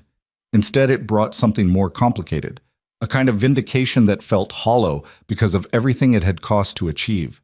By 7 that morning, the security footage had been viewed over 50 million times. News anchors were apologizing for their earlier coverage, calling the rush to judgment a cautionary tale about social media's power to destroy lives. Think pieces appeared analyzing the phenomenon of viral condemnation, using Ryan as their primary example. His name was trending again, but this time with the word innocent attached to it like a brand new label that somehow felt just as confining as predator had been. Ryan made Mia pancakes while his phone exploded with interview requests, book offers, invitations to appear on talk shows to discuss his experience. Everyone who'd ignored him or condemned him 48 hours ago now wanted a piece of his story, wanted him to perform his redemption for their audiences, wanted to package his pain into content they could monetize. He deleted every message without responding. "Daddy, you're burning them," Mia said, pointing at the griddle where smoke was starting to rise from the pancakes. Ryan flipped them quickly, revealing surfaces that were more black than golden. "Sorry, baby, I got distracted." "It's okay. I like them crispy." She was lying, he could tell, but she ate them anyway with enough syrup to mask the burnt taste, and Ryan loved her so fiercely, in that moment he thought his chest might crack open. She was 6 years old and already learning to accept disappointment with grace, already protecting her father from his own failures, already being braver than she should have to be. His phone rang.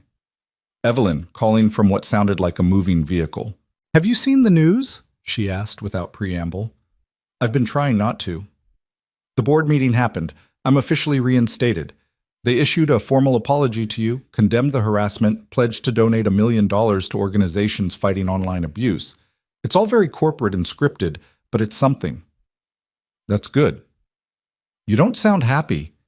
Ryan watched Mia eat her burnt pancakes and tried to articulate what he was feeling. "I'm relieved. I'm grateful. But I'm also angry, Evelyn. I'm angry that it took video evidence for people to believe I was telling the truth. I'm angry that my word wasn't enough. I'm angry that I had to have my privacy violated and my worst night broadcast to millions just to prove I wasn't a monster." Evelyn was quiet for a moment. "You have every right to be angry." "I know, but being right doesn't make me feel any better." "What would make you feel better?" Ryan thought about it, really thought about it. What did he want? An apology from everyone who'd called him a predator? Impossible. His old life back, the anonymity he'd taken for granted? Also impossible. Mia to never have heard those terrible words through his apartment door? He'd give anything for that. But time only moved in one direction. "I want to not be famous," he said finally. "I want to stop being the guy from the photograph. I want to take Mia to school without wondering if people recognize me. I want to just exist without it being a statement." "Then we'll make that happen." "How? You can't unfamous someone." "No, but I can give you the resources to disappear if that's what you want. Move to a different city, different apartment, fresh start where nobody knows your face. I have connections, money, whatever you need." The offer was tempting in a way Ryan hadn't expected.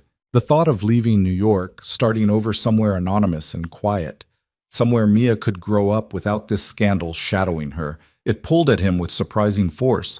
But it also felt like running, like admitting defeat, like teaching his daughter that the world could chase you away from your home if it decided you were inconvenient.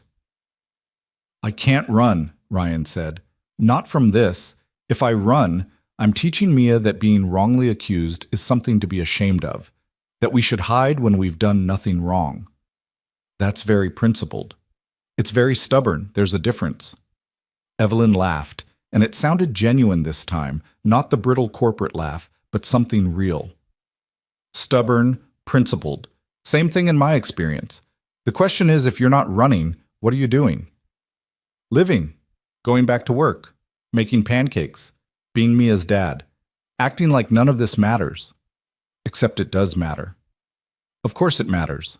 But if I let it define me, if I let this scandal become the most important thing about my life, then they win. Everyone who judged me, everyone who made assumptions, everyone who turned me into entertainment, they win. So I'm not going to let them. He could hear the smile in Evelyn's voice when she responded. You're remarkable, you know that? I'm ordinary. I'm just a guy trying to protect his kid and pay his bills. Those two things aren't mutually exclusive. You can be ordinary and remarkable at the same time. Ryan finished his own pancakes, slightly less burnt than Mia's, and watched his daughter draw at the kitchen table, her tongue poking out in concentration as she worked on what appeared to be a rainbow made entirely of purple. The board wants me to make a statement, Evelyn said, her tone shifting to something more businesslike. Thanking everyone for their support, addressing the company's path forward, all the usual corporate messaging. But I want to say something about you, about what happened and what I learned. Would that be okay? What would you say? That I was wrong. That I got drunk and asked a stranger for help and he gave it without expectation of reward.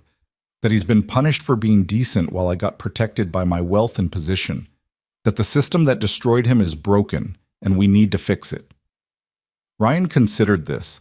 Part of him wanted Evelyn to never mention his name again, to let the story die through lack of oxygen. But another part, the part that remembered strangers threatening his daughter, remembered reporters pounding on his door, remembered the feeling of helplessness as his reputation disintegrated, wanted accountability. Say it, he told her. But don't make me into a hero. I'm not a hero. I'm just someone who made one decent choice and got lucky enough to survive the consequences. Surviving consequences doesn't make you less heroic. It makes you human. They talked for a few more minutes about logistics. Evelyn wanted to set up a trust fund for Mia's education, wanted to make sure Ryan never had to worry about tuition or expenses, wanted to do something concrete to make amends.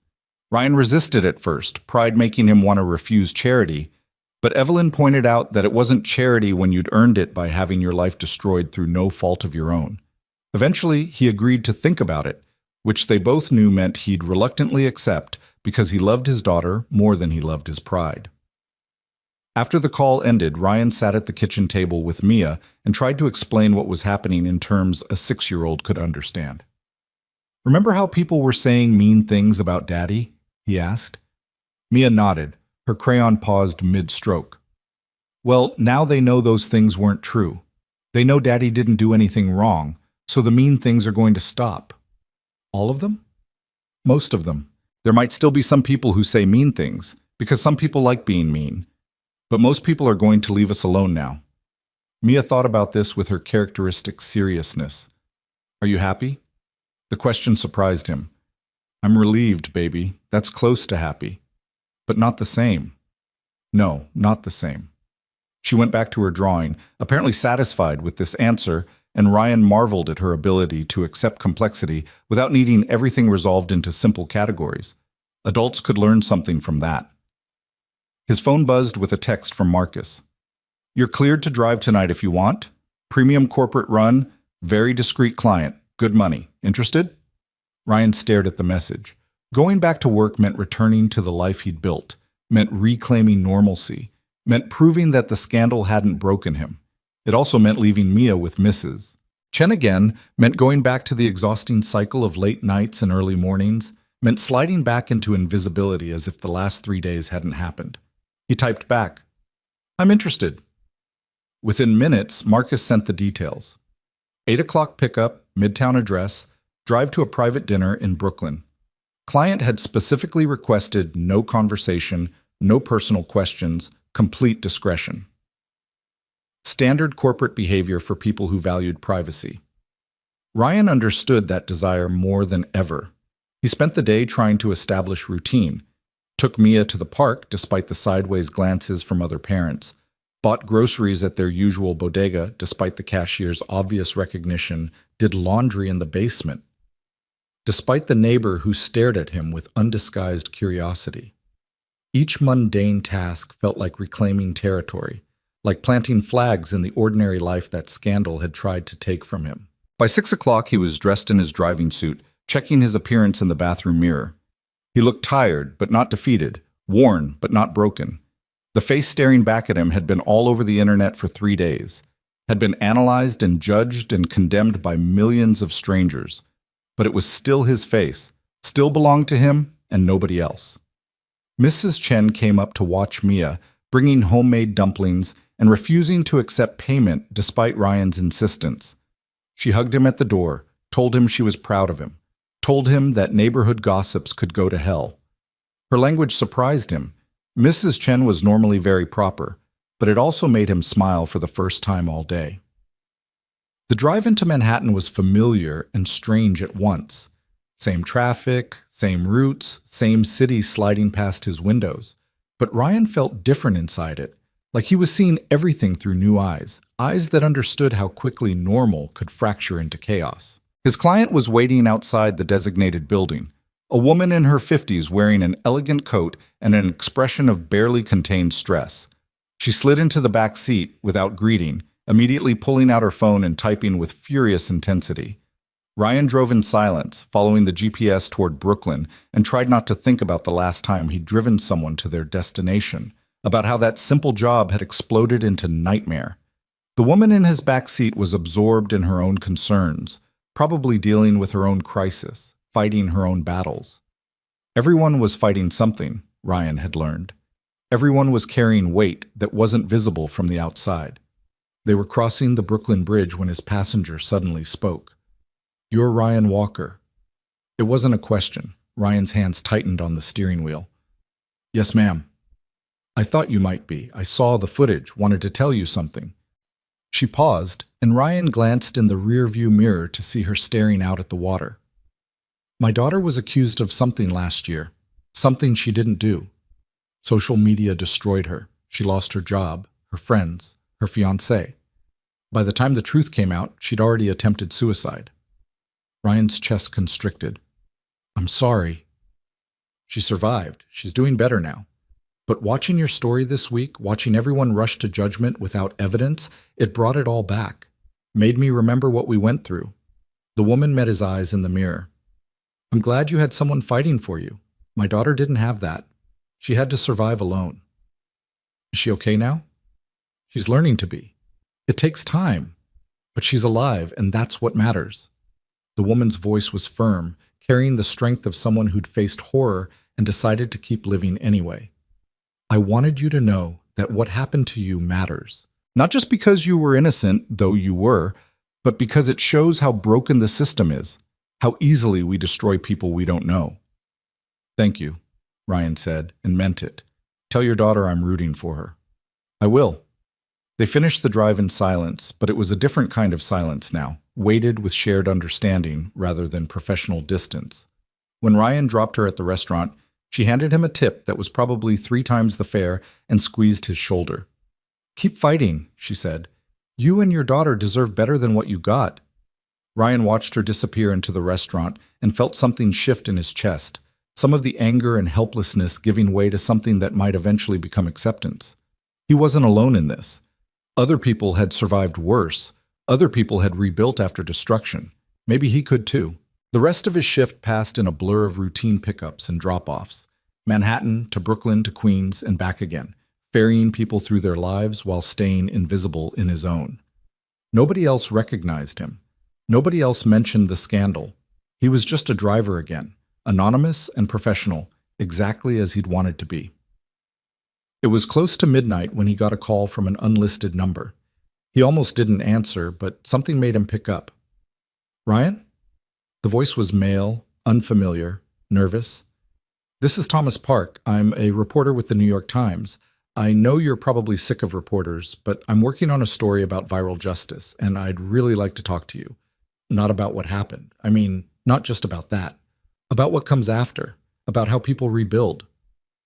Ryan drove in silence for a moment, considering.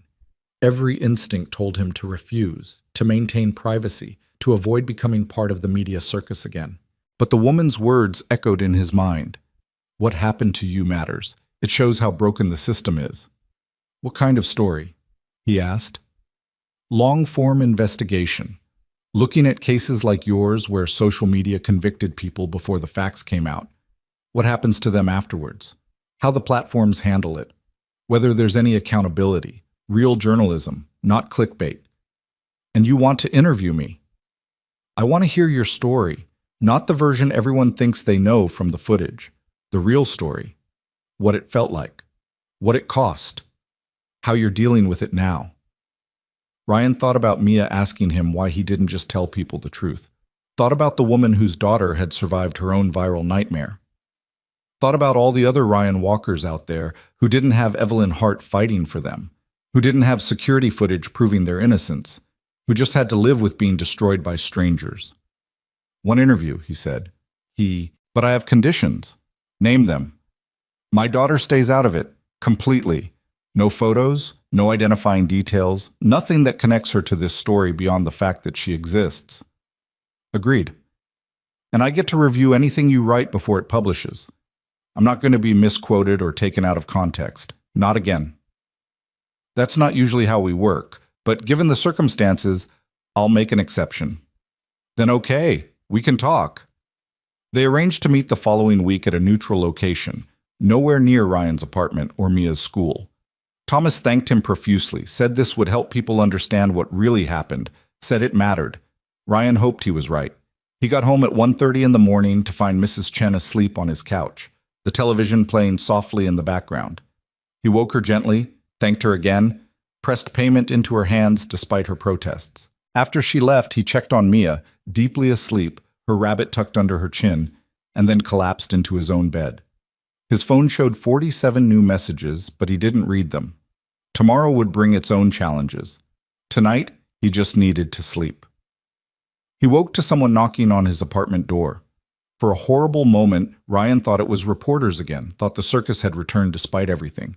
But when he looked through the peephole, he saw Evelyn standing in his hallway wearing jeans and a sweater, looking more normal than he'd ever seen her. He opened the door. "What are you doing here?" "I brought breakfast." She held up a bag from a bakery Ryan recognized as one of the most expensive in Manhattan. "Is that okay? I should have called first, but I thought you might ignore my calls."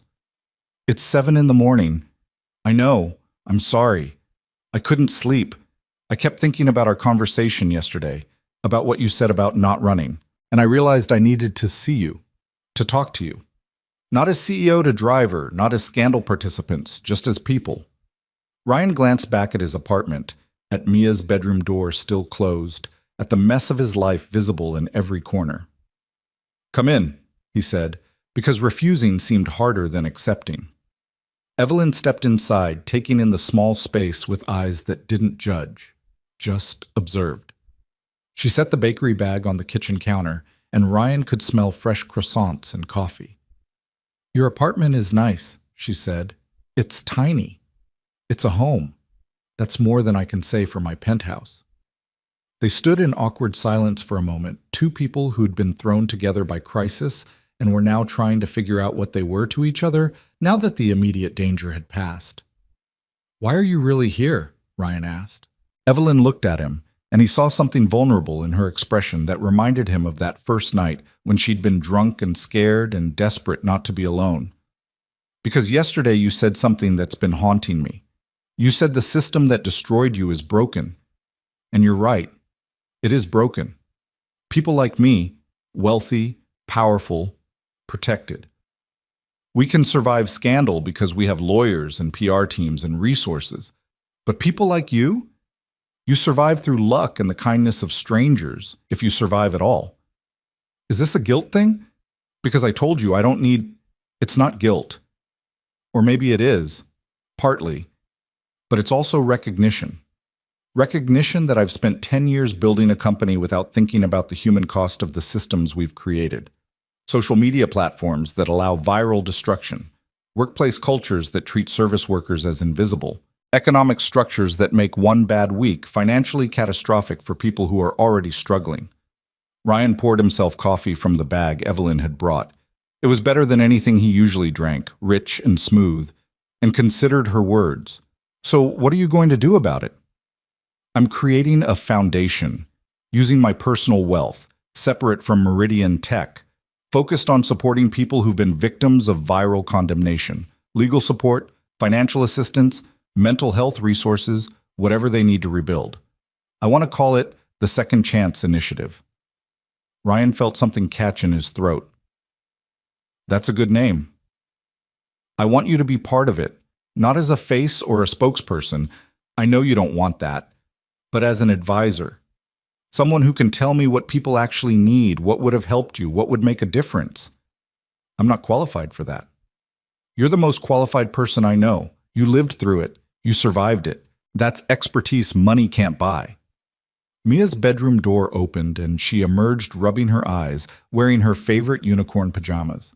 She stopped when she saw Evelyn, surprise and recognition crossing her face. "Hi, Ms. Hart," she said with the formal politeness Ryan had taught her for talking to adults. "Hi, Mia. I brought croissants. Do you like croissants?" "I don't know. What are they?" "Fancy bread that's also kind of like a cookie. Want to try?" Mia looked at Ryan for permission. He nodded, and she climbed onto a kitchen chair while Evelyn produced a chocolate croissant from the bag. Mia bit into it, her eyes going wide. "It's really good." "Right? Way better than regular bread." Ryan watched them interact, the billionaire CEO and his 6-year-old daughter bonding over expensive pastries in his tiny kitchen, and felt the strangest sense of displacement, like he'd stepped sideways into someone else's life. "Daddy, can Ms. Hart stay for breakfast?" Mia asked. "If she wants to." Evelyn looked at Ryan, something asking permission in her eyes that went beyond just breakfast. Asking if they could try this, whatever this was, asking if they could move forward as something other than scandal participants. "I'd like that," she said. So Ryan made eggs while Evelyn and Mia talked about colored pencils and rabbits and what it was like to live in a penthouse. Mia asked questions with her usual directness. "Don't you get lonely up so high? And do you have any kids? And why do you work so much?" And Evelyn answered with an honesty that surprised Ryan. Yes, she got lonely. No, she didn't have children, and sometimes she regretted that. She worked so much because she'd forgotten how to do anything else. But she was trying to remember. They ate breakfast together at Ryan's small table, 3 people who shouldn't have had anything in common finding unexpected common ground over croissants and coffee and the strange circumstances that had brought them together. Afterward, while Mia watched cartoons, Evelyn helped Ryan clean up. They stood side by side at the sink, her washing while he dried, and it felt oddly domestic for 2 people who barely knew each other. "Thank you," Evelyn said quietly, not looking at him. "For letting me in, for not hating me, for treating me like a person instead of the symbol everyone else sees. You did the same for me." "That's different. You earned it by being decent. I earned it by having resources and getting lucky." "Resources and luck aren't nothing. You used what you had to fight for someone who couldn't fight alone. That counts." She handed him the last plate, their fingers touching briefly. "Does this mean we're friends?" Ryan thought about it, about what friendship meant, about whether 2 people from such different worlds could actually connect beyond crisis and circumstance. "I think it means we're something," he said. "I don't know what yet, but something." Evelyn smiled, and it transformed her face, made her look younger and more hopeful than any CEO should probably look while doing dishes in a stranger's apartment. "Something works for me." She left an hour later, hugging Mia goodbye and telling Ryan to think about the foundation position, that she meant it, that she'd call him next week to discuss details. Ryan watched her disappear into the elevator and wondered what he'd gotten himself into now. What new complications were waiting in this unexpected alliance? But as he closed the door and heard Mia laughing at her cartoons, as he looked around his small apartment that suddenly felt less empty, he thought maybe complications weren't always bad. Maybe sometimes they were just life getting interesting again after you'd forgotten it could be anything other than survival. 3 months later, Ryan stood in a conference room 40 floors above Manhattan, looking out at a city that had once tried to destroy him and had ultimately failed. The view was dizzying from this height, turning the streets below into abstractions, People into dots. All the chaos and struggle of ground-level life reduced to patterns and geometry. Behind him, Evelyn was addressing a room full of journalists, announcing the official launch of the Second Chance Initiative. Ryan had agreed to be there, not as a spokesperson, but as proof that the Foundation's mission was real, that it came from lived experience rather than corporate goodwill. He stood off to the side, uncomfortable in the suit Evelyn had insisted on buying him, watching her command the room with the same intensity she'd brought to everything since that night 3 months ago. The Second Chance Initiative exists because our current systems fail to protect people from viral destruction, Evelyn was saying, her voice clear and unwavering. When someone is accused online, true or false, they face immediate consequences: job loss, harassment, threats to themselves and their families. By the time the truth emerges, if it ever does, the damage is already catastrophic. We're here to change that. Ryan thought about the woman from his driving shift, the one whose daughter had attempted suicide after being falsely accused. He thought about all the other people out there right now, being torn apart by strangers who'd never meet them, whose lives were being reduced to content and controversy. The Foundation couldn't save everyone, but it could save some. That had to be enough. After the press conference, Evelyn found him by the windows. She looked tired but satisfied, the exhaustion of someone who'd been fighting hard and finally seeing results. "How'd I do?" she asked. "You were terrifying, in a good way." She laughed. "Terrifying is basically my brand at this point." Speaking of which, the board approved the workplace ethics program we proposed. Starting next quarter, every Meridian Tech employee goes through mandatory training on dignity and respect across all levels of the company hierarchy. Think it'll actually change anything? Probably not immediately. Culture change takes time, but it's a start. They stood together in comfortable silence, watching the city. In the months since the scandal, they'd fallen into an unexpected rhythm. Not quite friendship, not quite professional alliance, something undefined that worked for both of them. Evelyn checked in on Ryan and Mia regularly, always careful never to overstep, always respectful of boundaries. Ryan advised on the Foundation, helped identify needs and gaps in support services, brought the perspective of someone who'd lived through the nightmare they were trying to prevent. It was strange and sometimes awkward, but it was also real in a way that most of Ryan's relationships hadn't been. They'd seen each other at their worst, had survived crisis together, had chosen to keep showing up for each other when the immediate danger had passed. That meant something. "Mia's school called," Ryan said. "She made honor roll again." "Of course she did. That kid's brilliant." "She asked if you were coming to her winter concert next week." Evelyn's face softened. "She did?" "Apparently you're her favorite adult who isn't me or Mrs. Chen. Something about you understanding what it's like when things are hard." "I'll be there. Front row if they'll let me." Ryan smiled. Mia had taken to Evelyn in a way that surprised him, saw past the wealth and power to something vulnerable underneath. Children were good at that, seeing what adults tried to hide. And Evelyn, for her part, had become genuinely invested in Mia's life, attending school events, helping with homework over video calls, sending books and art supplies with notes that were always encouraging but never condescending. It could have been weird, the billionaire CEO becoming part of his daughter's life. But somehow, it wasn't. Somehow it felt like what family was supposed to feel like, people choosing to show up for each other, choosing to care. Ryan's phone buzzed. Marcus, asking if he could take a last-minute corporate run that night. Ryan had been back to driving regularly, but he'd also cut his hours significantly. The Foundation paid him a modest salary as an advisor, enough to reduce the crushing financial pressure that had defined his life for so long. He still drove because he liked it, because it kept him grounded, because there was something meditative about moving through the city at night, but he didn't need it to survive anymore.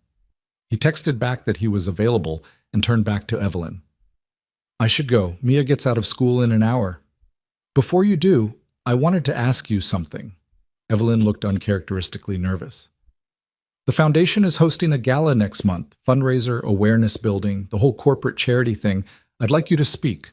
Not about specific details of what happened to you, just about why this work matters, about what it means to survive something like that." Ryan's first instinct was to refuse. Speaking publicly meant being visible again, meant stepping back into the spotlight he'd worked so hard to escape. But he also remembered Thomas Park's article in the Times. the long-form piece about viral justice that had run 2 months ago. Ryan had been scared to read it at first, afraid of how he'd be portrayed, afraid of reliving the trauma. But Thomas had written with sensitivity and accuracy, had told Ryan's story as part of a larger examination of how social media destroyed lives and offered no accountability afterward. The article had sparked conversations. Other victims had come forward, sharing their experiences. Platforms had been forced to address their policies. Nothing had changed overnight, but cracks were forming in the facade, spaces where accountability might eventually take root. Speaking at the gala would be another crack, another space, another chance to say that what happened to him mattered, that the people it happened to mattered.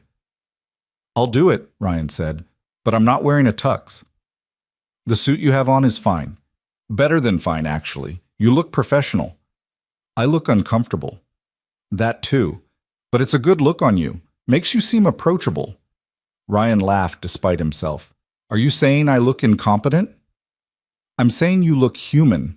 That's rarer than you'd think in rooms full of wealthy people."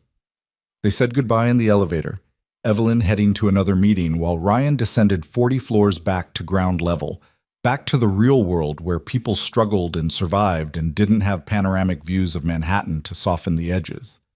He picked up Mia from school, listened to her excited chatter about a science project on butterflies, made her an after-school snack that was more sugar than nutrition, but made her happy. This was his life now, not the scandal, not the viral fame, not the nightmare of being destroyed by strangers. Just this: a daughter who loved him, an apartment that was small but safe, work that mattered, people who showed up when it counted.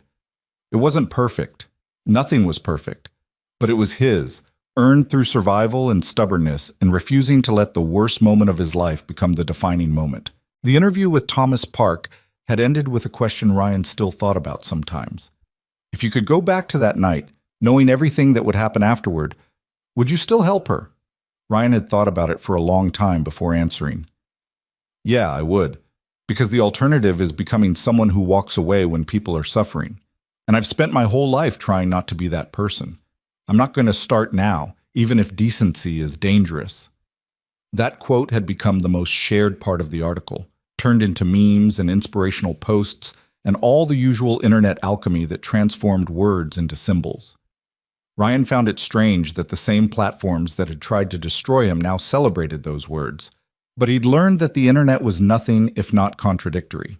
What mattered was that he'd meant it. He'd meant every word. A week later, Ryan stood backstage at Mia's winter concert, watching his daughter sing with her class through a gap in the curtain. She was in the front row, wearing a red dress that Mrs. Chen had helped pick out, her face serious with concentration as she remembered the words. Next to Ryan, Evelyn stood watching too, having kept her promise to be there, having somehow managed to find time in a schedule that ran billion-dollar companies to attend an elementary school concert. "She's wonderful," Evelyn whispered.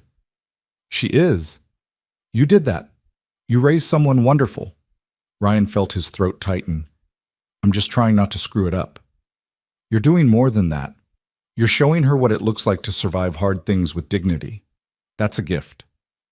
When the concert ended, Mia ran to them both, throwing her arms around Ryan's waist before turning to hug Evelyn too. "Did you see me? I didn't forget any words." "You were perfect," Evelyn said.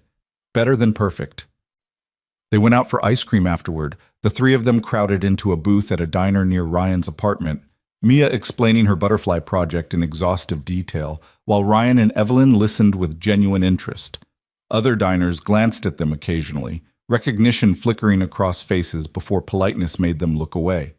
But nobody approached, nobody made it weird. Just a man, a woman, and a child eating ice cream on a Tuesday night, ordinary and unremarkable. Exactly how Ryan wanted it. As they walked back to Ryan's apartment building, Mia skipping ahead on the sidewalk, Evelyn touched his arm. "Can I ask you something personal?"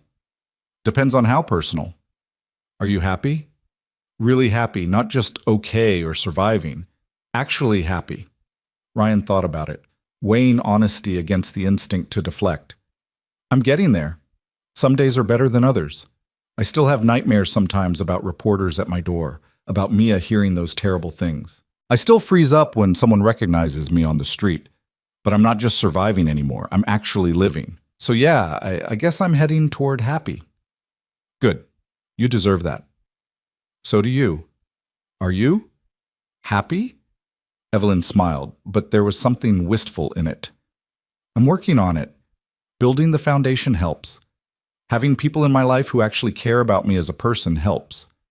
But I spent 10 years optimizing for success instead of happiness, and that's a hard pattern to break. Maybe they don't have to be mutually exclusive. Success and happiness. Maybe not. I'm still figuring out the balance. They reached Ryan's building. Mia hugged Evelyn goodbye, made her promise to come to the next school event, then raced inside to tell Mrs. Chen about the concert. Ryan and Evelyn stood on the sidewalk, the city moving around them, and something felt different between them. Not romantic exactly, but intimate in a way that transcended easy categories. Thank you, Ryan said, for tonight, for showing up, for caring about my kid when you didn't have to. I care about you both. You know that, right? This isn't obligation or guilt. You're my friend, both of you. Friends, Ryan repeated, testing the word. Yeah, I think we are. Evelyn's driver pulled up. She still had work to do, meetings to attend, an empire to run, but she hesitated before getting in the car. The gala is in 3 weeks. You're still speaking? I said I would. And you're okay with it? Really okay, not just forcing yourself? Ryan considered the question. Was he okay with standing in front of wealthy donors and telling them about the worst experience of his life? No, not really. But was he willing to do it anyway, if it meant helping other people avoid the same nightmare? Yes. Absolutely yes. I'm okay with it, he said. It matters. That makes it worth being uncomfortable. You're a better person than most people I know. I'm an ordinary person who got lucky, that's all. Luck had nothing to do with it. You survived because you're strong and stubborn and refused to let them break you. That's not luck. That's character. She got in her car before Ryan could respond, and he watched her disappear into traffic, thinking about character and survival and the strange paths that led people into each other's lives. 3 months ago, Evelyn Hart had been just another wealthy client, someone he'd driven once and would never see again. Now she was part of his life, part of Mia's life, woven into their daily existence in ways that felt both strange and inevitable. The world was full of unexpected connections, Ryan had learned, full of moments where lives intersected and changed each other in ways nobody could predict. The trick was being open to those moments instead of closed off, being willing to let people in even when it was risky, even when you'd been burned before. 3 weeks later, Ryan stood at a podium in a hotel ballroom full of people in evening gowns and designer suits, looking out at faces that ranged from genuinely interested to politely bored to checking their phones under the table. He'd written notes for his speech, but looking at them now, they felt too formal, too corporate. These people didn't need a speech. They needed the truth. So Ryan folded up his notes and spoke from memory instead. 3 months ago, someone took a photograph of me helping a drunk woman into her building. That photograph went viral. Within hours, millions of people had decided they knew exactly what kind of person I was. I was called a predator, a manipulator, a gold digger. I received death threats. People threatened my 6-year-old daughter. I lost my job. I couldn't leave my apartment without being harassed, and all of it was based on one image, taken out of context, shared without verification, judged without evidence. The room had gone completely quiet. Even the phone checkers were paying attention now. The truth came out eventually. Security footage proved I hadn't done anything wrong, but by then, the damage was done. My daughter had heard strangers call her father a monster. I'd lost weeks of income I couldn't afford to lose. My privacy was destroyed. And even after I was proven innocent, some people still believed I was guilty, because once the internet decides who you are, facts don't matter as much as the narrative. Ryan paused, looking at Evelyn in the front row. She nodded encouragement. The Second Chance Initiative exists because what happened to me happens to people every day.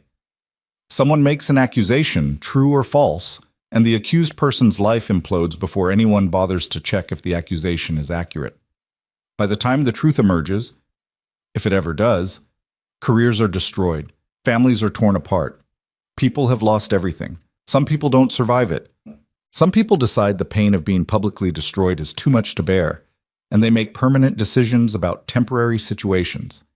He saw people in the audience shifting uncomfortably, recognizing themselves in the description, recognizing their own participation in viral condemnations. I'm one of the lucky ones. I had someone with resources fighting for me. I had evidence proving my innocence. I had a support system that kept me going when everything felt hopeless. Most people don't have that. Most people face the nightmare alone, with no way to fight back, no way to prove their innocence, no way to reclaim their lives after the internet has decided they're guilty. Ryan's hands were shaking slightly, but his voice stayed steady. So when you donate to this foundation tonight, you're not just donating to a cause. You're donating to actual people who are fighting to survive the worst experience of their lives. You're providing legal support so they can defend themselves. You're providing financial assistance so they don't lose their homes while fighting for their reputation. You're providing mental health resources so they don't become another statistic. You're giving people a second chance when the world has decided they don't deserve one. He looked around the room, making eye contact with as many people as he could. I'm asking you to care about people you'll never meet, people whose stories won't go viral, people who are suffering right now and have no one fighting for them. I'm asking you to recognize that the systems we've built, the platforms, the algorithms, the culture of instant judgment, are broken. And fixing them requires resources and commitment and people who refuse to accept that viral destruction is just the cost of doing business in the digital age. Ryan felt his voice crack slightly on the last words, emotion threatening to overwhelm him. He took a breath, steadied himself. I didn't want to be here tonight. I didn't want to be a spokesperson or a symbol or a cautionary tale. I just wanted to be a father who could provide for his daughter and live a quiet life. But that choice was taken from me by one photograph and millions of strangers who thought they knew my story. So now I'm here, using the platform I never wanted, trying to make sure that what happened to me happens to fewer people in the future. That's all any of us can do. Survive the worst and try to make the world slightly less terrible for the people who come after us. He stepped back from the podium. The room was silent for a heartbeat, then erupted in applause. People were standing, some with tears in their eyes, and Ryan felt simultaneously exposed and liberated, like he'd finally said everything that needed to be said. Evelyn met him as he came off the stage, pulling him into a hug that surprised them both. That was incredible, she said. You were incredible. I was terrified. It didn't show. You just told a room full of wealthy people that they're complicit in a broken system, and they applauded you for it. That's not terror. That's power. The rest of the evening passed in a blur of conversations and handshakes, wealthy donors telling Ryan they were moved by his story. They had no idea how bad it was. They wanted to help. Some of them were genuine. Some were performing concern because that's what you did at charity galas. Ryan had learned to tell the difference, had learned that sincerity had a texture that performance couldn't quite replicate. By the time the gala ended, the foundation had raised $2 million. Evelyn announced the figure with barely contained joy, thanking everyone for their generosity, promising that every dollar would go directly to helping survivors of viral condemnation. Ryan stood beside her during the announcement, uncomfortable with being visible, but recognizing that visibility served a purpose. Afterward, in the elevator descending from the ballroom, Evelyn turned to him with an expression he couldn't quite read. There's something I need to tell you, she said. I've been offered a position, CEO of a coalition of tech companies working on platform accountability and digital ethics. It would mean stepping back from day-to-day operations at Meridian Tech, spending most of my time focused on the systemic issues we talked about tonight. That's amazing. Are you going to take it? I want to, but it would mean less time for the foundation, less time for... She hesitated. Less time for everything, including you and Mia. Ryan felt something twist in his chest. Over the past 3 months, he'd gotten used to Evelyn being part of his life, part of Mia's life. The thought of that changing, of her disappearing back into the world of corporate power and important meetings, felt like losing something he hadn't realized he'd come to depend on. You should take it, he said, because it was the right thing to say, even if it wasn't what he wanted to say. It's important work. Maybe more important than the foundation, even. You'd be working on prevention instead of just treatment. But the foundation needs me. You need me. We'll be okay. We've been okay before. And you're not disappearing. You're just going to be busy. There's a difference. Evelyn looked at him with something raw in her expression. What if I don't want to just be busy? What if I want to stay part of your life in a real way, not just occasional dinners and school concerts when my schedule allows? The question hung between them, loaded with implications neither had acknowledged until now. Ryan thought about the past 3 months, about the way they'd fallen into each other's lives, about how natural it had started to feel having her around. He thought about Mia's face when Evelyn showed up at school events, about the conversations over coffee that had become routine, about the strange comfort of being understood by someone who'd survived the same nightmare. Then we figure it out, he said. Long-distance friendship or whatever. People make things work when they want to. Is that what we are? Friends? I don't know what we are. I just know I don't want you to not take an amazing opportunity because you're worried about me and Mia. We're not your responsibility, Evelyn. What if I want you to be? The elevator reached the ground floor. The doors opened onto the hotel lobby, bright and impersonal and full of strangers. Ryan and Evelyn stood in the elevator, holding the door open, neither quite ready to step out into whatever came next.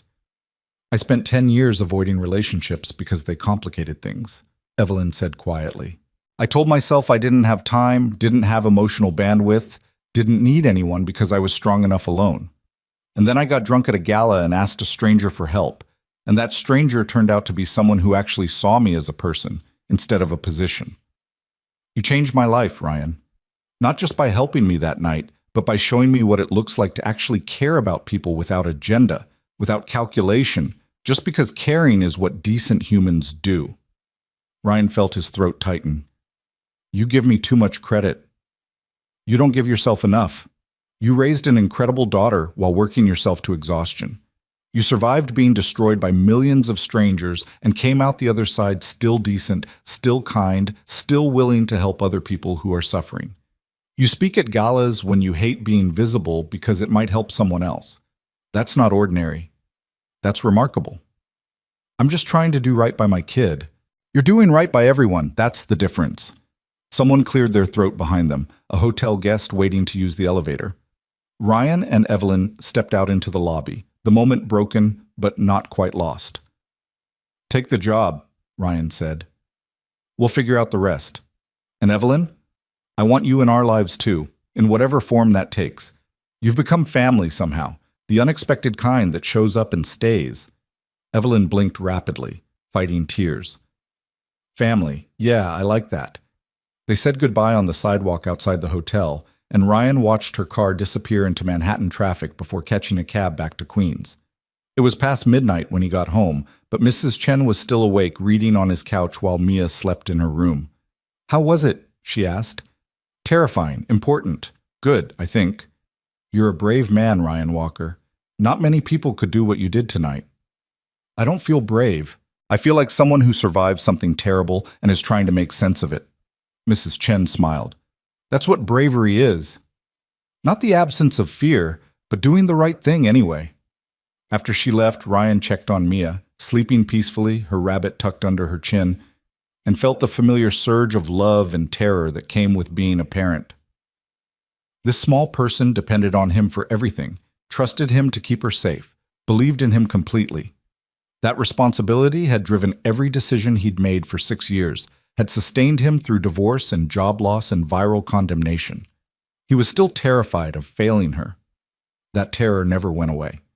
But he was also learning that terror and joy could coexist, that being scared didn't mean you were doing it wrong, that the best parts of life often came wrapped in vulnerability and risk. Ryan pulled out his phone and texted Evelyn. Take the job, change the world. We'll still be here when you need us. She responded almost immediately. Thank you. For everything, for being real when everyone else is performing, for letting me be part of your lives, for showing me what actually matters. Same to you, Ryan typed back. Get some sleep. You have worlds to fix tomorrow. So do you, one person at a time. Ryan set his phone aside and sat in the quiet apartment, listening to the familiar sounds of home. The radiator clanking, the neighbor's television through the wall, Mia's soft breathing from her bedroom. These sounds had been the backdrop of his life during the worst days, when everything felt impossible, when he'd thought the scandal might destroy everything he'd built. But he'd survived. They'd survived. And now, 3 months later, life had settled into something that looked almost like normal, except better, because he'd learned what mattered, had stripped away everything unnecessary, had found unexpected allies in unlikely places. The foundation would continue its work, helping people survive viral condemnation. Evelyn would take her new position, working on systemic change that might prevent future nightmares. Ryan would keep driving, keep raising Mia, keep showing up for the work of living with intention and decency. And they'd stay connected, because some relationships were worth maintaining even when geography and schedules made it complicated. 3 months ago, Ryan had been invisible, anonymous, just another driver ferrying wealthy people through their important lives. Then one photograph had made him infamous, had turned his private struggle into public spectacle, had threatened to destroy everything he'd worked so hard to build. But the same photograph that had nearly destroyed him had also connected him to people who mattered, had forced him to fight for his dignity, had revealed reserves of strength he hadn't known he possessed. It had led him to work that mattered, had given him a platform to help others, had brought unexpected friendship and family into his life. He wouldn't choose to repeat those terrible days, wouldn't wish that experience on anyone. But he also wouldn't undo it entirely, because undoing it meant undoing everything that came after: the growth, the connections, the hard-won understanding of what he was capable of surviving. Life was strange that way, Ryan had learned. The worst moments and the best moments were often connected, woven together in ways you couldn't predict or control. All you could do was keep showing up, keep choosing decency even when it was dangerous, keep believing that how you treated people mattered even when the world suggested otherwise. Ryan stood up, turned off the lights, and went to bed. Tomorrow Mia would want pancakes, probably shaped like something impossibly complicated.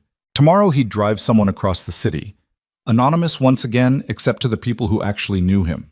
Tomorrow would bring its own challenges and small joys, its own opportunities to choose between convenience and compassion. But tonight, Ryan just slept and dreamed of nothing in particular and woke up ready to face whatever came next, because that's what survivors did. They kept going. They kept fighting. They kept choosing to be decent, even when decency cost them everything, because the alternative was becoming someone they couldn't recognize in the mirror. And Ryan Walker, single father, former scandal survivor, advisor to a foundation dedicated to second chances, had learned the hard way that being able to recognize yourself, to look in the mirror and see someone you respected, someone your daughter could be proud of, was worth more than anonymity, more than safety, more than anything the world could take away. He'd earned that recognition through survival and stubbornness, and refusing to let the worst moment of his life define him. And now, finally, he could carry it forward into whatever came next, knowing that he'd fought for it, bled for it, defended it against overwhelming odds. That was enough. That was everything. That was home.